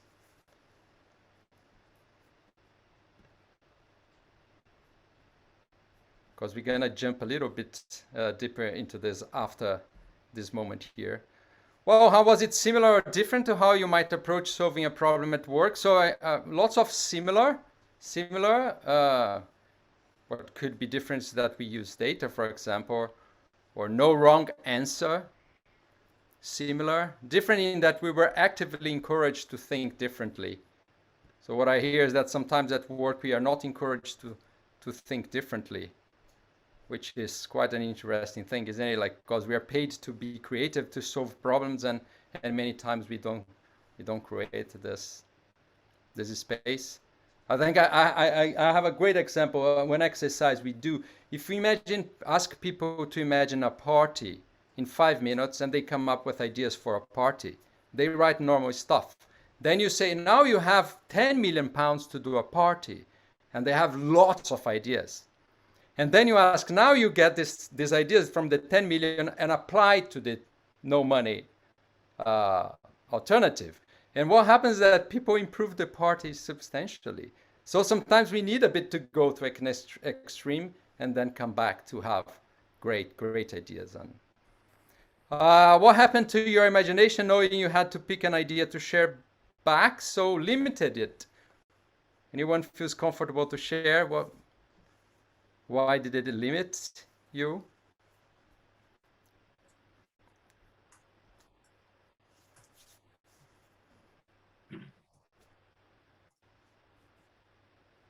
It made me think more logically, as I didn't want to report back something stupid. Anyone feels comfortable to talk about it? That was me. Yeah, no, basically what I said there is that if I'm reporting something back, I don't want to sound like an idiot. So that probably will have constrained my imagination to some extent. Yes, definitely. And it's so common, isn't it? We don't want to look foolish. How could I have a bad idea or say something? But the power is when we create spaces that we can do that, people draw inspiration from each other. Sometimes the very foolish ideas become a great solution for someone else, right? Just like building on each other's. And how did the time constraint affect your ability to be imaginative? In some ways liberated. Fear of being wrong. Yeah, it's almost like a permission, isn't it? You have a little time, whatever comes to your mind. So that's a good tip to sometimes do that. So if it allows the team to share more, I love using that. Yeah, perhaps, yes, a challenge to create 100 ideas might have made more creativity. Yes, the more you write, sometimes just doing that, like let's write down 100 ideas. That's another way of being liberated. Well, thank you everyone for sharing. We also have how did your team dynamics affect? Sorry for that. But we had a small team, so I wasn't inhibited in using my imagination. A small group, less people to bounce ideas. Okay, so sometimes being the size of a group helps how you can create, right? So finding out the perfect size, it's an important tip too. Sometimes working 4s or 5s make it easier for you to share ideas, makes it safer too. But if it's too little people, maybe you feel that you need more. So play with both. Well, having it online meant that the conversation probably didn't flow as well as it would have otherwise. That's an interesting one, isn't it? It's all about like learning to use the tools. I find, for example, that Miro allows me to collaborate with many more people. You can still like get lots of ideas with a huge number of people. And then as long as you have a very clear process and a structure, then it works. So thank you everyone for sharing all this and all these thoughts. But I think the interesting learning here is not on what idea you chose, but your process to get there. When we are asked to come up with ideas to solutions, our intellect tends to be the lead, right? So we move into a space of wanting to find a solution rather than exploring, right? New possibilities to solutions that we don't know yet. So the intellect takes over imagination. So when we come up with ideas, we need to go through two key spaces, the space of divergence and the space of convergence. Divergent and convergent thinking. And they are needed. They are both needed for us to come up with new solutions to problems and challenges. We need to have the space for imagination, the divergent moment, and then we need to have the moment to narrow down and see, they have the filters to choose and pick the ideas for that situation. So most of the teams don't know what part of the process they are in. They're not aware, they're not intentional. And that's our invitation, that we become intentional. Like, because otherwise we just oscillate, and you may actually start to impact each other's ability to be really creative. Because if you are being convergent in a moment of divergence, then you may be castrating someone and people start to feel shy and they stop to share. So the key here is really to know where you are in the process and create ways of being together that can help you thrive in each space. So maybe you have 3 minutes with a group, or 10 minutes, let's say, and you say, let's diverge for 5 minutes. And then just take all that ideas, 5 minutes free. And yeah, maybe write 100 ideas, whatever helps you not to feel bad to share. And then the other 5 minutes, you agree on the filters. Of course, I mean, we can spend a lot of time just talking about how you come up with criteria, but like get your criteria and then you can judge. I want to say a big hello to Andrew Greenway and thank him for joining us today. So for our second presentation, we've got Andrew. Andrew is one of our founding partners at Public Digital. And at the very top of the session this morning, I mentioned the Government Digital Service and that story. Andrew was very heavily involved in that and is going to be talking to you about that story today. So again, we're aiming for about 25 minutes of presentation and then discussion. And I think we can run to 11:40 on this section. Yeah. So thank you very much, Andrew, and over to you. Cheers, Chris. Good morning, everybody. Thank you very much for having me. Chris has already done a fine job of introducing me, so I won't go into any more about myself, other than to say I'm a recovering civil servant and have spent some time in and around the NHS in my career. My mum was a community midwife as well for 35 years, so I've heard all the stories. In 2018, myself and my co-founders of Public Digital wrote a book. This is the obligatory plug section of the talk. So I'm going to, and we did that to sum up some of the lessons that we learned from the Government Digital Service that we co-founded in the Cabinet Office in the UK government back in 2011. And this was sort of about kind of getting some of the stories and scars down on paper. Now, I'm not going to tell all of those stories in the next 25 minutes, so you should definitely buy the book if you haven't already, but I will talk about some of the highlights in this session. And as Chris says, we'll hopefully have a good bit of time for questions, comments and thoughts as well. And if you do have comments and questions, by the way, as we go, please just stick them in the chat and we'll come back to those at the end and make sure we cover them. So, oh, it's very slow. There we go. So I'm going to talk about 3 things today. I'm going to talk through the GDS story a bit, and there's a couple of things to say before I do that. So this is very much a director's cut of this story, and it really looks at a particular era of the Government Digital Service, specifically from when it started up. So as I say, around 2011 up to about 2016, which is where myself and my co-founders and the book's authors sort of moved on to other things, not they setting up Public Digital. I obviously have opinions on what's happened in sort of the 5 years since that, and we can go into them if you're interested in the Q&A, but this is really about the first 5 years of that digital team in central government. We'll tell that story a bit, talk a bit about what we could have done better and what we learned from that experience, and then, as I say, plenty of time for questions. So the Government Digital Service was quite an unusual creation, really, in lots of ways. And one of the ways it was unusual is that it was a technology-related initiative created within the government that for a time people quite liked and was quite roundly praised. As a team, GDS was recognised internationally as having done many good things and kind of had led the way in some respects. So the United Nations, which had given the UK a kind of a kicking in its e-government rankings over sort of several years, ranked us at #1 in 2016 after 5 years of this team. Now, that wasn't all down to GDS, of course. There was lots of other things kind of involved in that. But it is probably fair to say that GDS's creation coincided with a period of success for digital government within the UK. And that success was recognised in places and by people who didn't really have skin in the game. They didn't need to say nice things about us or the government, but they did, which is usually a good sign. And broken into its simplest form, what the Government Digital Service did was sort of 2 things, really, in those first 5 years. It redesigned a bunch of public services, so things like paying one's car tax or getting a passport or getting lasting power of attorney. I don't know if you've used any of those recently, but if they weren't painful, we'll take a small amount of credit for that.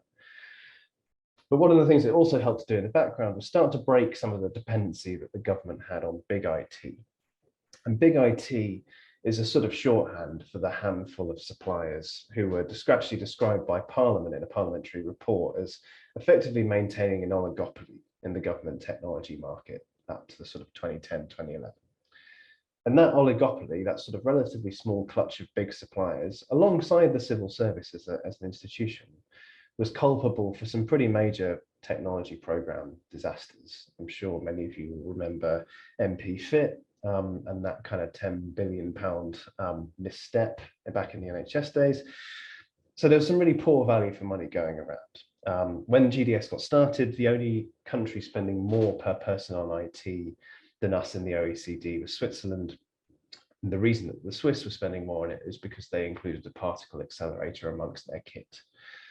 Now, it's also obvious to say that GDS didn't complete those missions in the first 5 years, and both of those things are still very much live topics, live issues.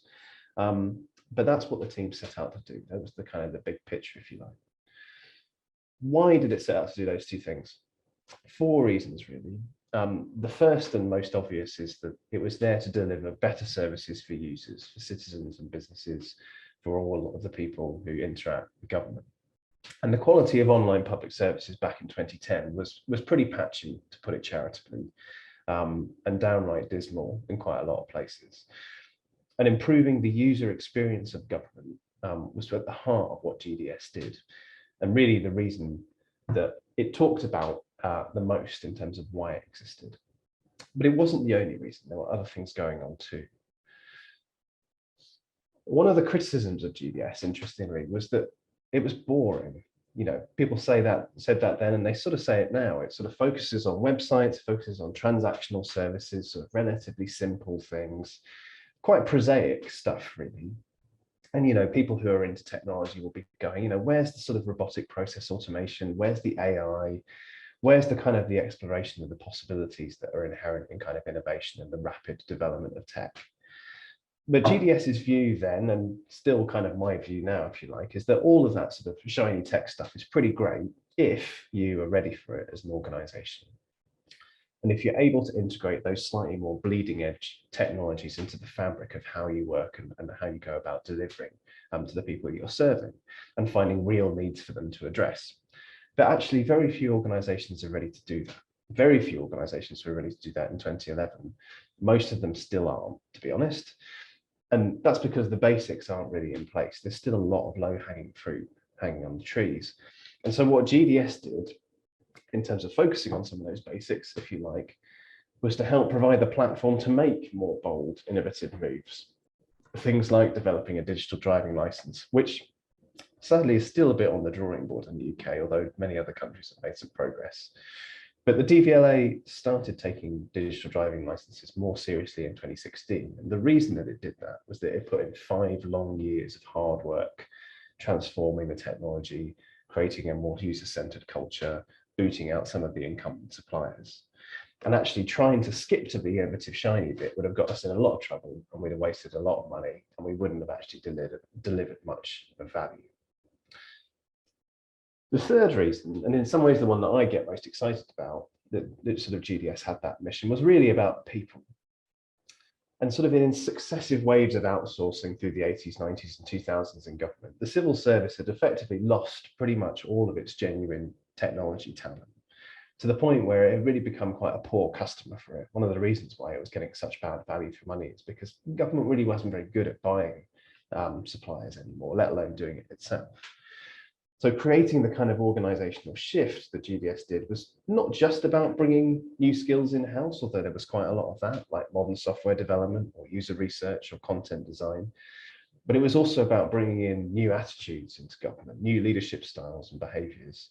And that was a really key objective for us, because the long-term objective of this and the kind of the transformation we were trying to drive was really about changing the character and composition of the civil service and making it slightly more fit for the internet era. And finally, the fourth reason and final consequence of this work was that GDS would save a bunch of money, a lot of money. In 2011, that was pretty popular in terms of being peak austerity. And there are various numbers floating around for how much money exactly was saved, but according to the Treasury's figures, it was somewhere in the order of £3 to £4 billion in 4 years, off a very, very big IT bill that the government had across central government. Most of those savings came from contract renegotiation, procurement reform, shifting to commodity technology, but some of it came from moving people from expensive offline channels onto online ones. And the reason that they did that was because the digital channel was so good that people preferred to use it rather than being told to use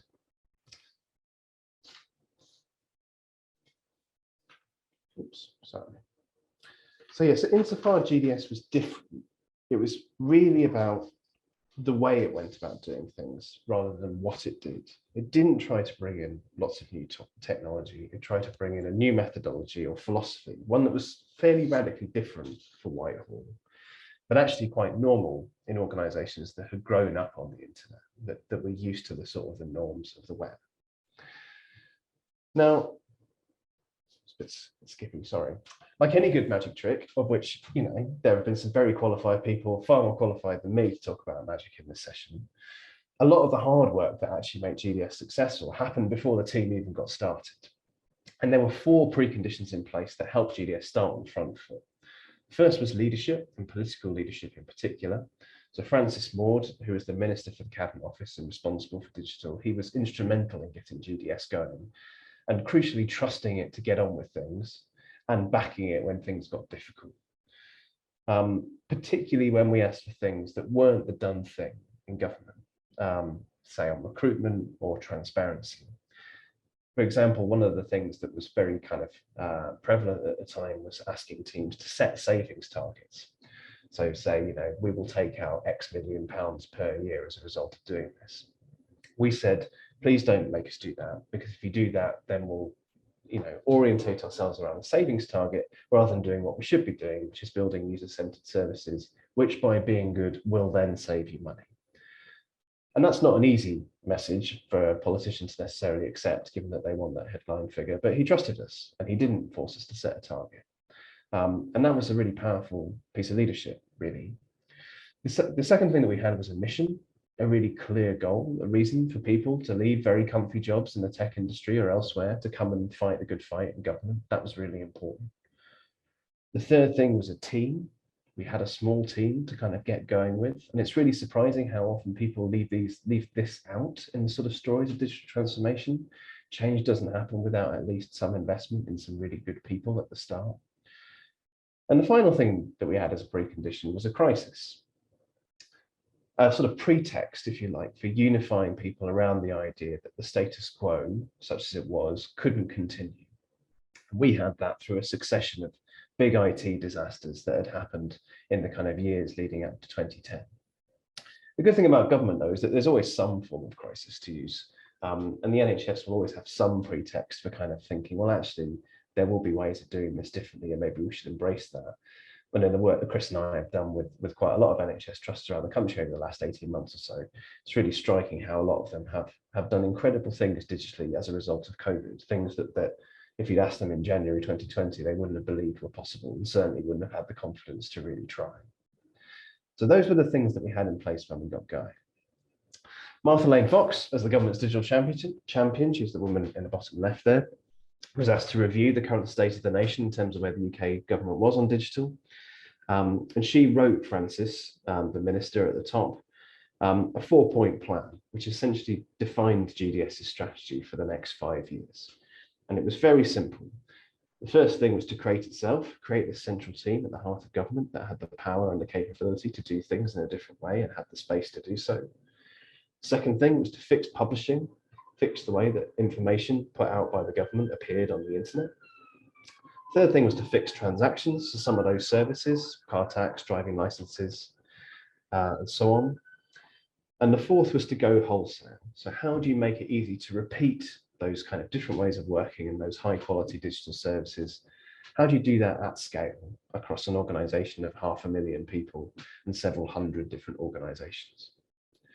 And broadly speaking, that's what happened. So we built that team, we created GDS. Here's a picture of it in mid-2013, which is about 2 years in. It's about 150 people in the room at this stage. GDS started with 7. It was very small and very deliberately small to start with. It's now huge. I think there's more than 1,000 people in GDS these days, which personally I think is madness, but there you go. But it was probably at its best when it was between about 100 and 200 people. But it created itself. That was the first stage. And the people in that room were a real mix of tribes. So lots of the people in that room were new to government. They'd come in from the outside, bringing kind of specific skills with them. But lots of them weren't, actually. Some of them were from suppliers, but lots of them were permanent and fixed-term civil servants, bringing in skills that officials have been brilliant at since time immemorial, the kind of negotiation, stakeholder wrangling, briefing, writing, the kind of things you'd expect of a good civil servant. But actually complementing those skills with things like product management, content design, user research, coding, they were that alchemy of bringing those together was a lot of where GDS's power and capability lay.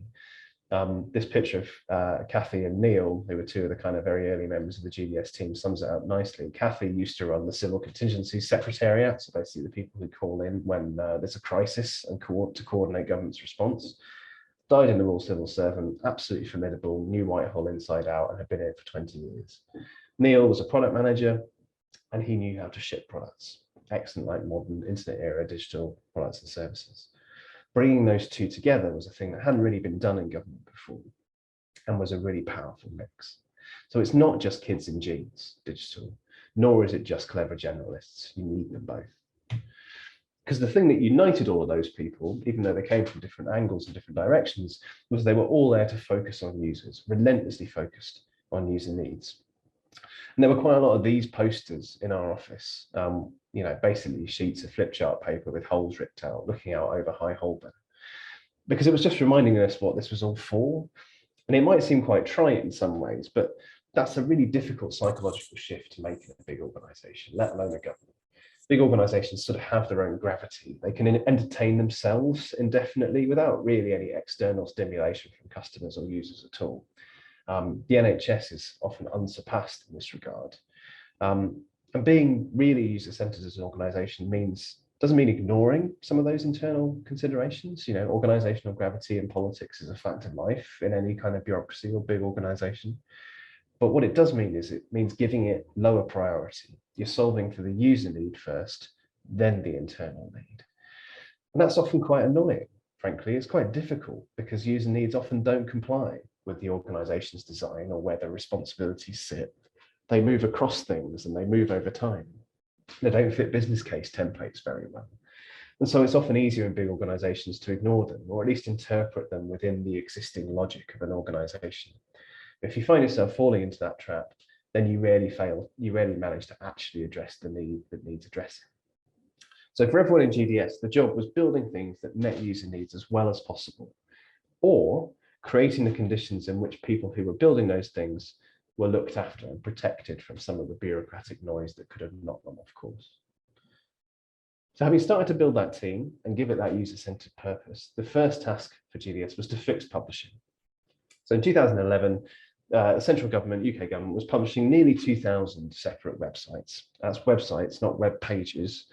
And the only thing that was common to them was that they were all inconsistent with one another. They were all looked and felt and were navigated in completely different ways. So probably the most obvious thing that GDS did, that all of you definitely will have seen at some point, was replace thousands of these with one, which is gov.uk. And again, that was built on the basis of ruthlessly prioritizing needs. The first version of gov.uk was literally built off the basis of working out what the top 100 needs of government information were, and then the top 1,000, based on various data and user research. Also recognized that democracy was a need, so we built pages for departments early on as well. It's also an important way of getting ministers on side, because they could get nice shiny photos of themselves that were better than what they had on the old websites. And believe it or not, that was quite an important thing. But gov.uk was basically built in a way so that you didn't have to understand government to get what you needed from government. The kind of 2000 websites thing actually worked really well if you understood government already, if you're a civil servant or a journalist maybe, or an academic or somebody who interacts very closely with the government. But it's no good for the millions of people who have no interest whatsoever in the structure of government or which organisation owns what bit. They just want to get their task done and get on with their lives. So gov.uk was an interesting moment. It was warmly welcomed by the millions of people who do what they need to do with government and move on with things. Experts and journalists, not such big fans, because it wasn't really built for them. And that was quite interesting. We had to ignore the kind of the groups that, well, not ignore, but downplay perhaps the groups that were usually noisier and usually kind of influence government choices more strongly. Another important thing about gov.uk was that the launch moment for gov.uk wasn't the moment where we turned it on, it was the moment where we turned the old sites off. That's really important. And it was sort of one of the things that was quite inherent to doing this was kind of breaking out the cycle that there should be big bang launches, something we'll come back to in a minute. But the real moment that gov.uk became real was actually when we turned the old thing off. A few of you will remember, no doubt, the orange direct gov. That was one of the things we switched off. And I mentioned orange because the design of gov.uk was really important. Not just how it looks, which was intended to look clean and sort of simple and quite crisp, but also the words. You know, the reading age of gov.uk is pitched at 9 because that's the kind of average reading age across the UK. It was designed from the start to be mobile responsive, which at the time was relatively radical, although now it would be absolutely ludicrous if you didn't design the website to be mobile responsive. You know, real basics now in some ways, but sort of revolutionary at the time, and certainly not standardized in government. And the design was, you know, recognized as such, being a kind of quite radical step forward. Even the Daily Mail had a good laugh about it. Another kind of tip for us being boring. So once we'd done that, we started turning to services and kind of trying to apply a different way of thinking about how you deliver these. In government, usually the way we think about big kind of service delivery projects is something that looks a bit like the top. A minister will have an idea of something that they're trying to achieve or a manifesto commitment. That will then get passed to some very smart policy people who turn it into a list of requirements or regulations or rules, essentially, to kind of shape the sort of the framework of that policy. The policy people will then toss that over to some IT people, some tech people, usually in their department, who'll turn that into a list of requirements, often contractual requirements. Then they'll go out to market for a supplier who will build to those requirements. They'll then build a thing based on them.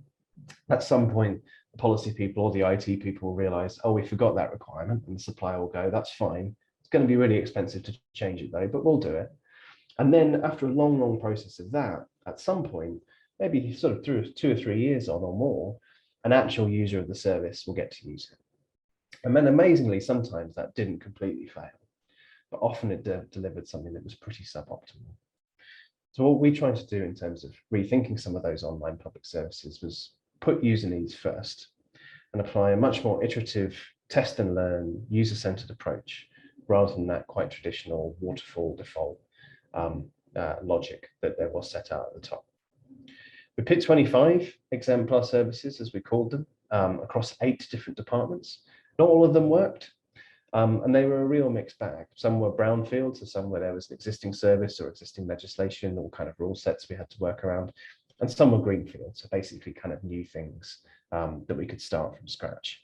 Greenfield tended to be much easier than brownfield, as you'd expect. And after having transformed a bunch of those 25, and about 3.5 years in, we started to think about going wholesale. We started to think about things like platforms, the common components of services. We found that every time that the government wants to, build a new service that includes, say, a payment platform or a way of letting people know how their application is going, they will build that thing from scratch. But scores of services basically have the same steps in. So what if you could build those steps once and reuse them across a bunch of services? That was the idea behind platforms, basically. Again, it's about building it once, building it well, iterating it and designing it for easy adoption across government, making it easier for people to pick up the thing off the shelf and plug it into their service rather than to create the thing themselves. Again, a bit like services, we didn't get it right every time. Some of these things worked really well, some didn't. So we worked on Verify, for example, which is a platform for identity verification. Really complicated, didn't work as well as we hoped. but other things did work really well. Notify, for example, really simple idea.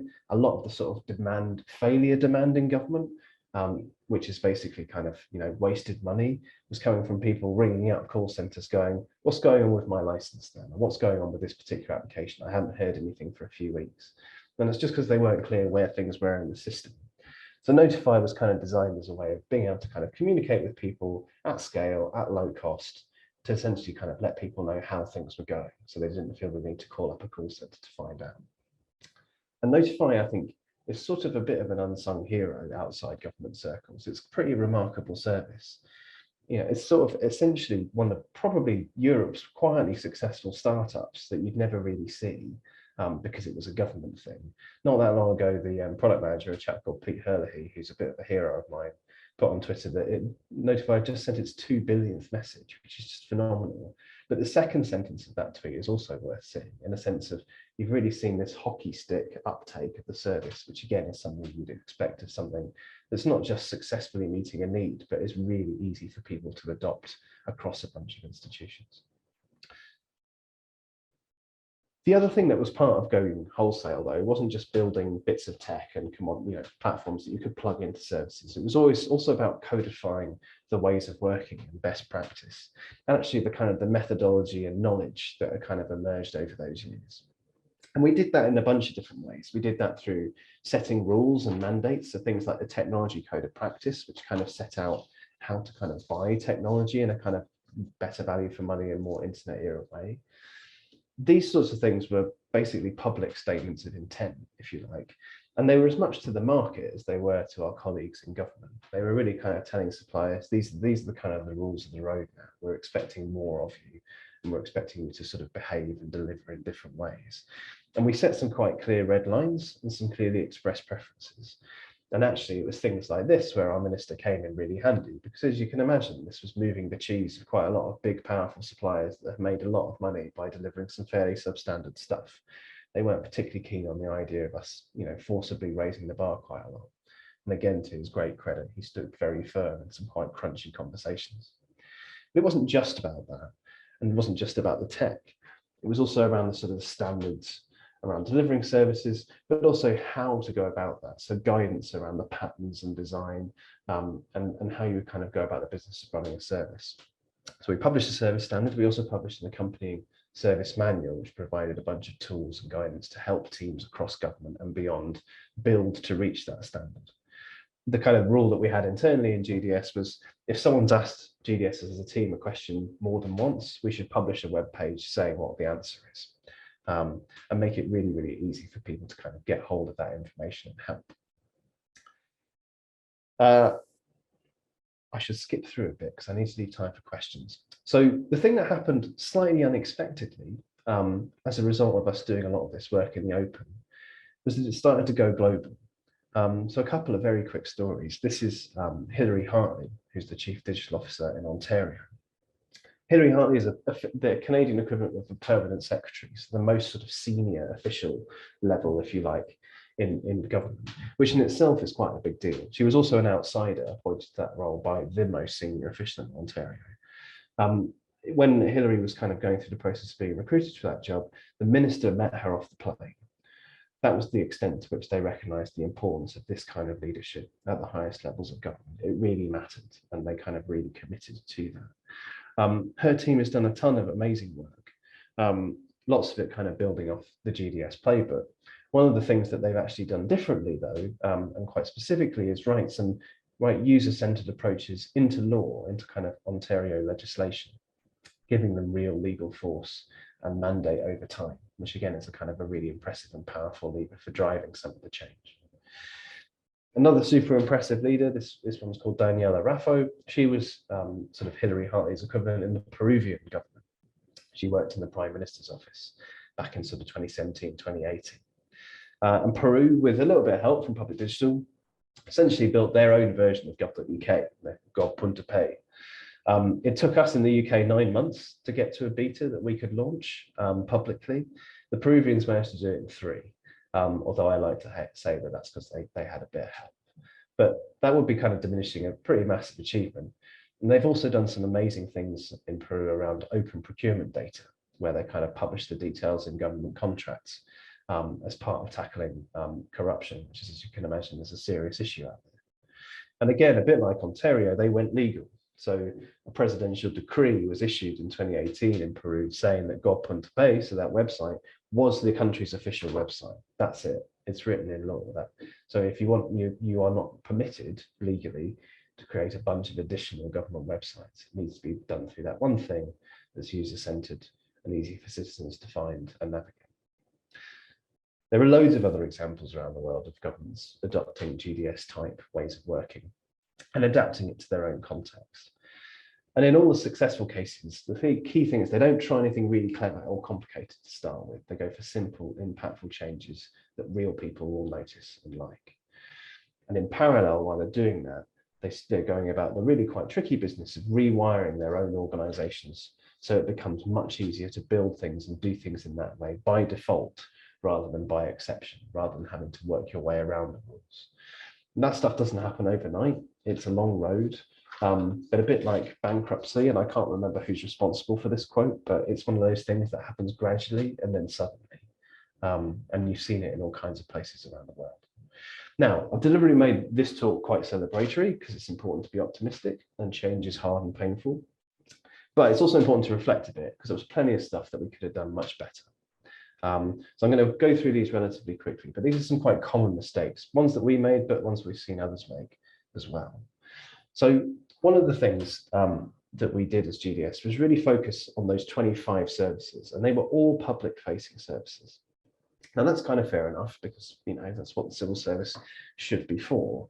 But the problem was that many public servants, particularly many senior public servants, live lives of sufficient privilege that they don't really interact with most public services. So they couldn't really see the fruits of our labours and really understand what we were trying to do. And actually, in hindsight, what we could have done to win friends and influence people internally was to actually transform some staff-facing services, things that kind of could remove the friction from day-to-day working within government. Stuff like booking leave or filing expenses, things that just annoy people and waste time in their day, and they have to hack around. In most parts of the public sector, and indeed quite a lot of the corporate sector as well, those kinds of internal services are really bad. And we could have, I think, illustrated the point that we were trying to make on a public scale internally by looking at some internal services as well.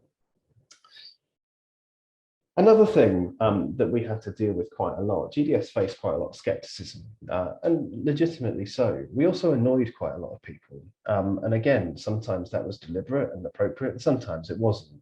There was a kind of occasionally a sort of slightly high-handedness to it, a bit of arrogance even. People kind of who'd become one true believers of the digital way and who wouldn't really countenance listening to anything else.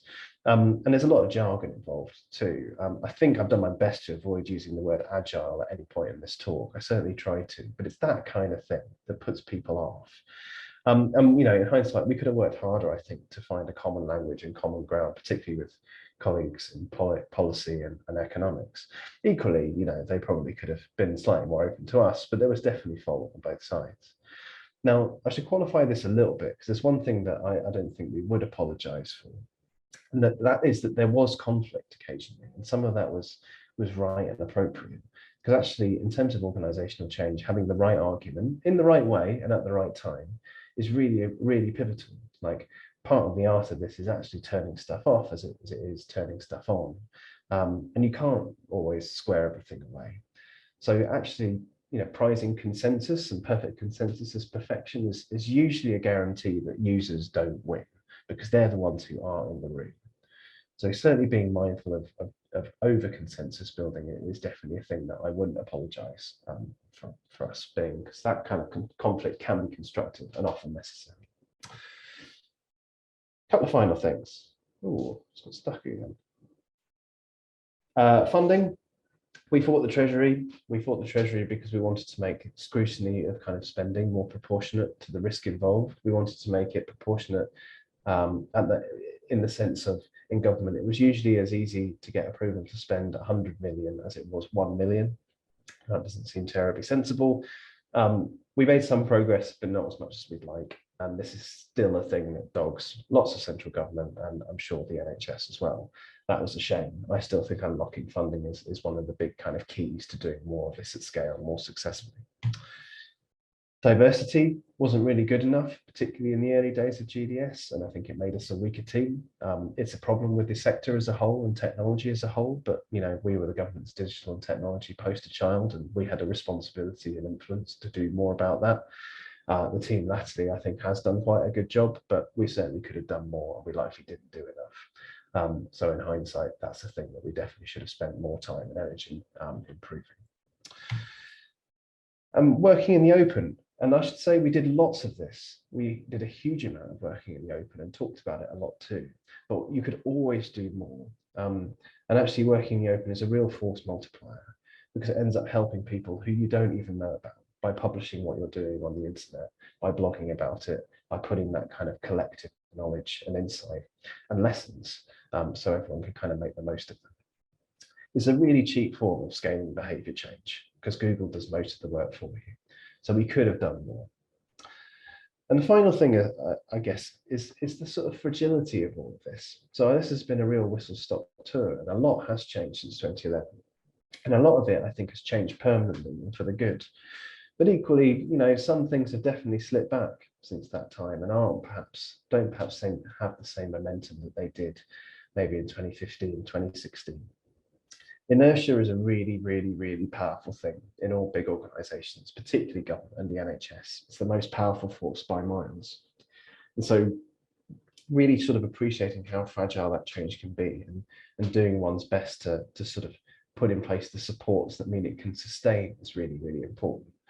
And in practical terms, what that kind of means is that this sort of stuff is really a relay and a relay race. It's not a marathon and it's not a sprint. You need to kind of have successive teams and groups of people coming in to follow in behind you. I have talked for longer than I planned, so I'm going to stop there. I have seen bits and pieces come into the chat, which I haven't looked at, but I'm going to stop sharing my screen. And Chris, are you going to do some sharing? Yeah, I'm going to do some sharing. Thank you, Andrew. And yeah, we're open now for any comments, questions, reactions to that. In absence of any hands that are directly up at this stage, I might ask a question if I may, Andrew, to get things rolling, which is, you know, this is a real sort of at scale example, you know, with huge impact, huge numbers being talked about. What are the most important lessons, do you think, when you're sort of zooming down into a more kind of, you know, micro level at individual, you know, trust level organizations, which many of which are very, very big organizations themselves. But you know, what are the sort of patterns I think that remain true across that very, very national at scale versus more localized? Yeah, that's a great question. I mean, there's a couple of things that immediately spring to mind. So one is like, never be afraid of starting small. People often kind of get the idea that they have to kind of have the big ticket item, the thing that's number one in the strategy, the thing that sort of feels the kind of at the edge of excitement and gets people all kind of, rather than say fixing the trust website. I've been around quite a lot of trust websites. There's definitely but the thing is, that seems really prosaic and really quite boring. It's like, really, do we just have to do that? But in terms of the effect that it could like very, very quickly and really quite cheaply could have on thousands of people, it's quite profound. So not being afraid to start small, I think is a, you know, it doesn't have to be the website, although you could definitely do a lot worse. It doesn't, you know, that can make quite a big difference.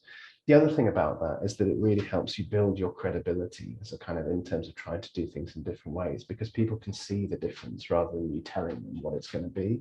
And people just don't really believe you if you tell them that this thing could be 10 times cheaper or 10 times thicker. They don't think that's possible. So you sort of have to show them. So that's one element, not being afraid to start small and sort of showing the difference.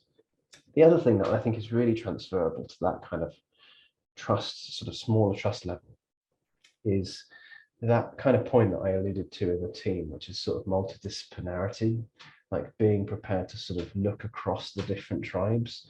The NHS, like all organizations and government, is exactly the same, has sort of a degree of tribalism between the different disciplines. There's the clinical lot, there's the operational lot, there's the tribes within the clinicians. As I said, my mum was a midwife, I know all about this. But like the real kind of the magic happens, if you like, when you kind of bring together those different perspectives around a kind of an outcome and a goal that they share. And actually, I think in many ways, the NHS and at all levels, but particularly at trust level, like there are really clear and immediate and obvious outcomes that those kind of groups of people will share in terms of the kind of the quality and safety of care for individuals that everyone can kind of get behind. It's the thing that everyone gets up to go into work for. So just sort of really being quite proactive in reaching across those sort of divides that often the organization itself will create by the way it's structured, and having teams that work across them. I think can be a very, very powerful thing. Finally, actually, sorry, this is a slightly long-winded answer. The third thing, which is true of every single organization, regardless of size, is if you want to find and fix the things that matter, find the angry people within your organization, like constructively angry people, because they already know how it really works. And it's not what's sort of set down in the rule book, but it's the hacks that they use to get around the things that aren't really working to get to the outcome that patients or service users or others need. I think as a group of people, and this might be unfair, basing it purely on my anecdotal experience, but nurses will be spectacular bureaucracy hackers. They'll know how it really works day to day a lot of the time, and we'll just be quietly getting on with it. But if you can kind of engage with those people, regardless of where they sit, they might be clinically, they might be in the HR team, they might be in finance, they might be wherever. But if you can kind of harness that knowledge of how to really get things done in a user-centered way and say, we can give you some tools and the team around you that will help you scale that to make that the default rather than the exception, rather than being reliant just on you, that's quite a powerful and empowering thing, I think. Thank you very much, Andrew. I can't see any other hands up for people who want to come in. I will just end with a comment that, I think that it was really interesting to us to be able to engage with the Q community, because I think quality improvement and the quality improvement agenda and movement is one that has a lot of, really, really close parallels with the kinds of methodologies and the approaches we would use in the digital agenda. So, probably a rich theme of conversation if people want to do any follow-up. Chris, one question I think has come in. If you can take that, we can wrap this session. And then we'll wrap. Okay, last one. So, Olivia, do you want to come in and ask your question? Yes, thank you. It's probably a slight tangent. I've been thinking a bit about AI, which I know you said that a lot of the NHS isn't sort of ready for. So I'd just like to hear a bit more about that sort of organisational readiness. I know that some in radiology, for example, they have implemented AI. I think, I sort of had that sense that I like the new shiny thing. But I'm also really interested in kind of, a good fit as well. I'd just be quite interested in just hearing a bit more about that. Yeah, I mean, I think so. I mean, it is.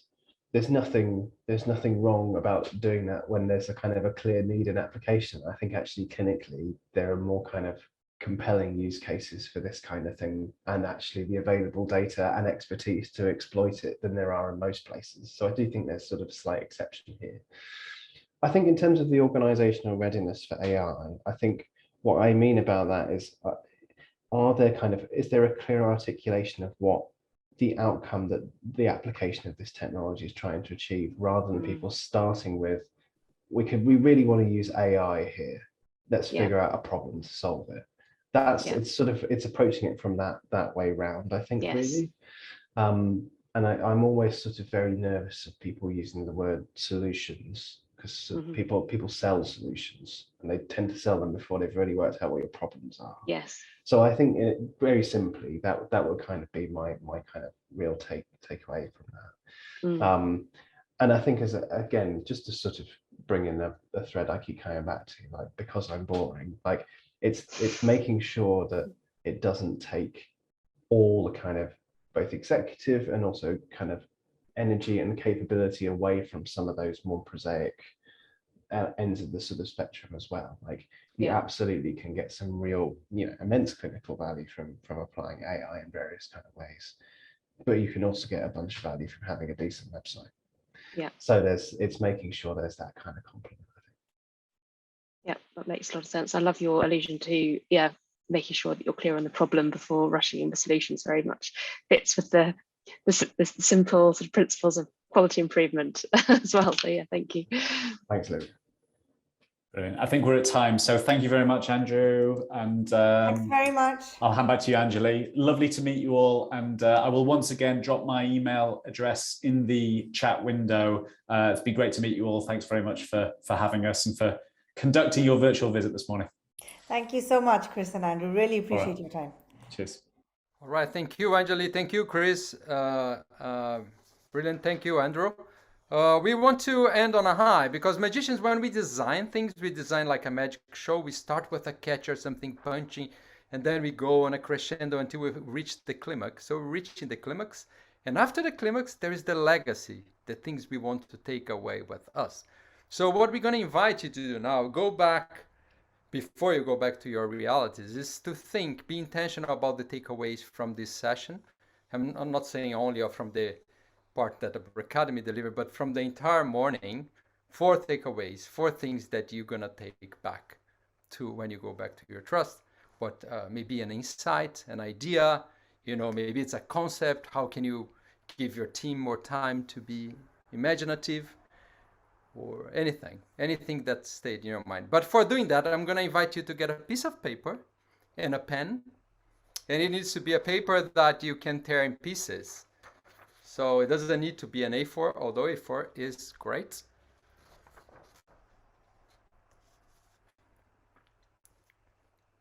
And once you have the paper, we're gonna cut it in 4 pieces that look alike. So I'm gonna do the process, and this is really fun to do. So if you need to spend 30 seconds to find a paper, it's worth it. So we're gonna fold in half the paper, and then we fold it in half again, and then we cut once, a second time. We have now 2 pieces, and we do once more. So we're gonna end with 4 pieces of paper that look alike. They don't need to be exactly the same. They just need to look alike. So make sure you get your piece of paper. And there is one more thing we're gonna do. We're gonna get a pen, and we're gonna create front and back. And the back is gonna be an X. So every card will have a back. So we're gonna make 4 X's. And the front's gonna be blank.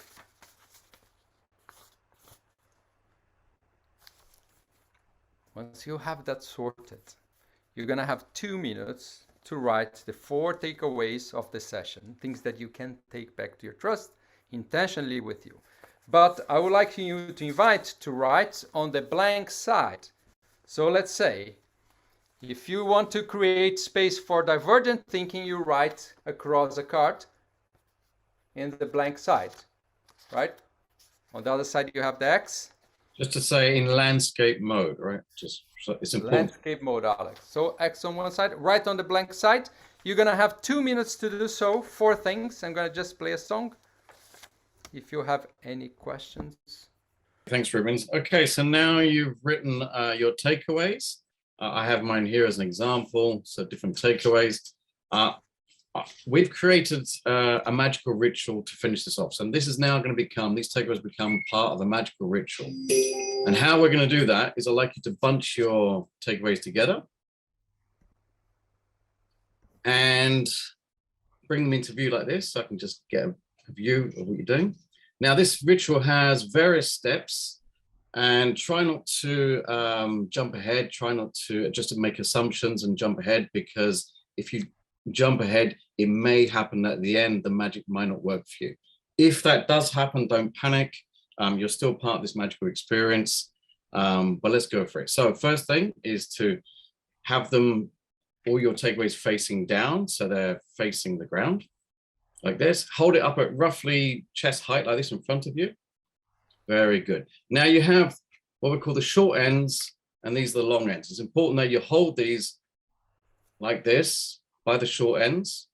So if you're holding by the long ends, make sure you turn it so now you're holding at the short ends. Very good. Okay, perfect. So these are your takeaways, and this is a ritual to keep you in that very kind of creative way of thinking, being very imaginative as much as you can throughout the rest of the year. But life isn't smooth, things don't always work out that way. So the first thing we're going to do is you're going to take these and tear them right in the middle like this. But hold on to them, don't let go of them. Perfect. Okay, once you have them, make sure you have the two halves in your hands like this. Now you still make decisions, right? So you're going to decide now with your right hand pile, you're either going to place it on top of the left hand pile or beneath. It's entirely up to you. You don't have to follow me, but place it on the top or the bottom. So now you should have one pile. Excellent. Now, I am going to ask one of you at least to unmute because you have to give me a number from 1 to 5. So someone shout out a number from 1 to 5, please. 3. 3. Okay, brilliant. So Katie, thanks for the 3. What you're going to do now, no assumptions, very carefully from the top, you're going to take 3 pieces together. So that's 1. I have to do it like this. I can see what I'm doing. 1, 2, 3. Take them from the top, lift them up. 3 pieces together from the top and place them directly. I've just got 2 here actually. Okay, here we've got my 3 pieces. Take them and put them underneath like this. So take your time and do that. Okay, once you've done that, can I have another number from somebody? 5. 5. Okay, so very carefully peel up if you have to, or spread over from the top. Count off carefully from the top. 1, 2, 3, 4, and 5. So take your 5 pieces, lift them up from the top, and they go underneath. All right. One more number. 2. You say 2? Yep, 2. So again, take the 2 pieces from the top, carefully lift them up and put them underneath. Now I'm going to go back to Katie's first number, 3, because it's actually my favorite number. And 3 is known to be a magical number. So you're going to take those top 3, but you're not going to put them underneath. So don't rush. Take the top 3 again, separate them from the top. Lift them like this. Now you take those 3 and together, they're going to go anywhere in the middle of your pile. So somewhere you assume is the middle, take those 3 and just put them in. Together. Just together, yeah. So you're basically using some serendipity and some randomness. You're mixing all these together, right? So now what we're going to do now is you need some energy to carry on throughout the year. So take the first top piece and without looking what's written on it, take that and save it. Put it somewhere safe. So you can either put it in a pocket or just on the top of the table, face down so you can't see what's written in it. But we're going to come back to that later. So keep one aside. Great. Take the next top piece and place it somewhere in the middle, adding more randomness to this process. Okay, that's brilliant. So now, as I said, it's a ritual. We are going to spell the name of the ritual. And the name of the ritual I've given it is to imagine. Are you going to get rid of cards, Alex, to represent that? True, actually, yes. Thanks, Rubens. Yeah, okay, that was one step I did forget. Okay, so this first step is to be able to do that spell throughout the year. Like I said, we have things that cause problems, things that get in the way of our imagination, our creativity. Things aren't always smooth. So you can take 2 pieces from the top, and these will represent those things that go wrong sometimes. So it's important that you all lift them up together like this. I'm going to count from 3 to 1. When I get to 1, we're going to throw them away, literally, right? So 3, 2, 1.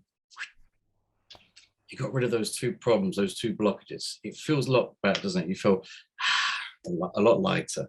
All right, let's go on with the actual ritual, the name of the ritual, which is imagine. And we're going to spell imagine like this. Take the top piece, lift it up, and you can say along with me if you like, either silently or verbally. This is I for imagine. So I goes underneath like this. I. Next top piece up from the top. M. M. From the top again. A. A. Goes underneath. Very good. Okay. G. G. E. Underneath. I. Underneath. In. In. And finally, E. E. All imagine. Great. So we're at the very near end. First things first, you can put your fingers up like this, one hand like this, and you just can wipe your brow. Tough, but we're nearly there. This is the last stage of the ritual. So now thinking about creativity and being imaginative space, let's think about ourselves. So let's wish ourselves some imagination. So take the first top piece up, and with me, everybody say, today. Today. I am creative. I am creative. And place it underneath. Next top piece comes up. I'm not feeling it today. Now I'm not, and throw it away. Now. Next top piece comes up. One of my colleagues shared with me a really great idea. It was really creative. It was amazing. It goes underneath. Next top piece up. But I soon found out it wasn't really going to work. It wasn't going to solve any problems. So you get rid of it. Very good. Okay, now next top piece up. Last night I had an amazing dream, full of imagination, creativity, and I think it's going to work. Goes underneath. Next top piece up. But as I was on my way to work or making my breakfast, I lost faith in that idea. Get rid of it. Next top piece up. I am going to continue to believe that I am creative and I do have imagination. I'm going to try hard and hold on to that. That goes underneath. Next top piece up. Even if I'm criticized and people say, no, that's a crazy idea. You can't do that. And you get rid of it. But you have that piece you're holding on to that is going to keep you creative and imaginative. But remember in the beginning, after we tore the pieces up, we mixed everything around, you save that one piece. Now, if the magic has worked, if the rituals work correctly, they should match. And you should have a takeaway that you need to hold on to. And the magic's worked. How did you do that? Hey, I didn't do it, you did it. That's amazing. So hopefully you got 100% now. Oh. Get some reactions here, oh my God. Wow, that's so good. And I wish you a very magical day and the rest of the year as well. That is amazing. Thank you work so for very most much. people. Thank you. Thank you so much. Very well. Thank you. That's amazing. Take care. Thank Bye. you. Thank you. I'm going to hand back over to Olivia now to wrap us up. Yeah, thank you everyone for coming and going on this this magical journey with Public Digital and Advocate Academy. It's been really wonderful being with you all. Thank you very much. Yeah, Rubens and Alex for bringing that magic, and to our wonderful speakers from Public Digital who brought all their experience. I really hope that any sort of insights and creativity that you've learned from today, you can take back, and we would love to keep in touch. Do keep in touch on the group space with each other and with us. There'll be further there'll be more sort of bonus material in there, and the opportunity to catch up with each other. And please do also fill in feedback forms. It sounds boring, but this is like the first time we've done a virtual visit like this, and with magicians as well. And we'd love to hear what you think, and we'll use what you say at this pivotal point to shape our visits offer for next year. Yeah, so you'll be part of shaping that. And if you aren't a member of CUE, please, we'd absolutely love to welcome you as a member. So please do feel free to apply. It's just a couple of questions. We'd love to welcome you to the community and help you develop in your journey. We're particularly focusing on digital this coming year. So if you're particularly interested in digital, which I expect you are, if you come here, then we're particularly wanting to support you in your process of change. So enjoy the rest of your day, and yeah, we'll hope to see you on the group space and at future CUE events. Yeah, wonderful to have met you all. Goodbye then.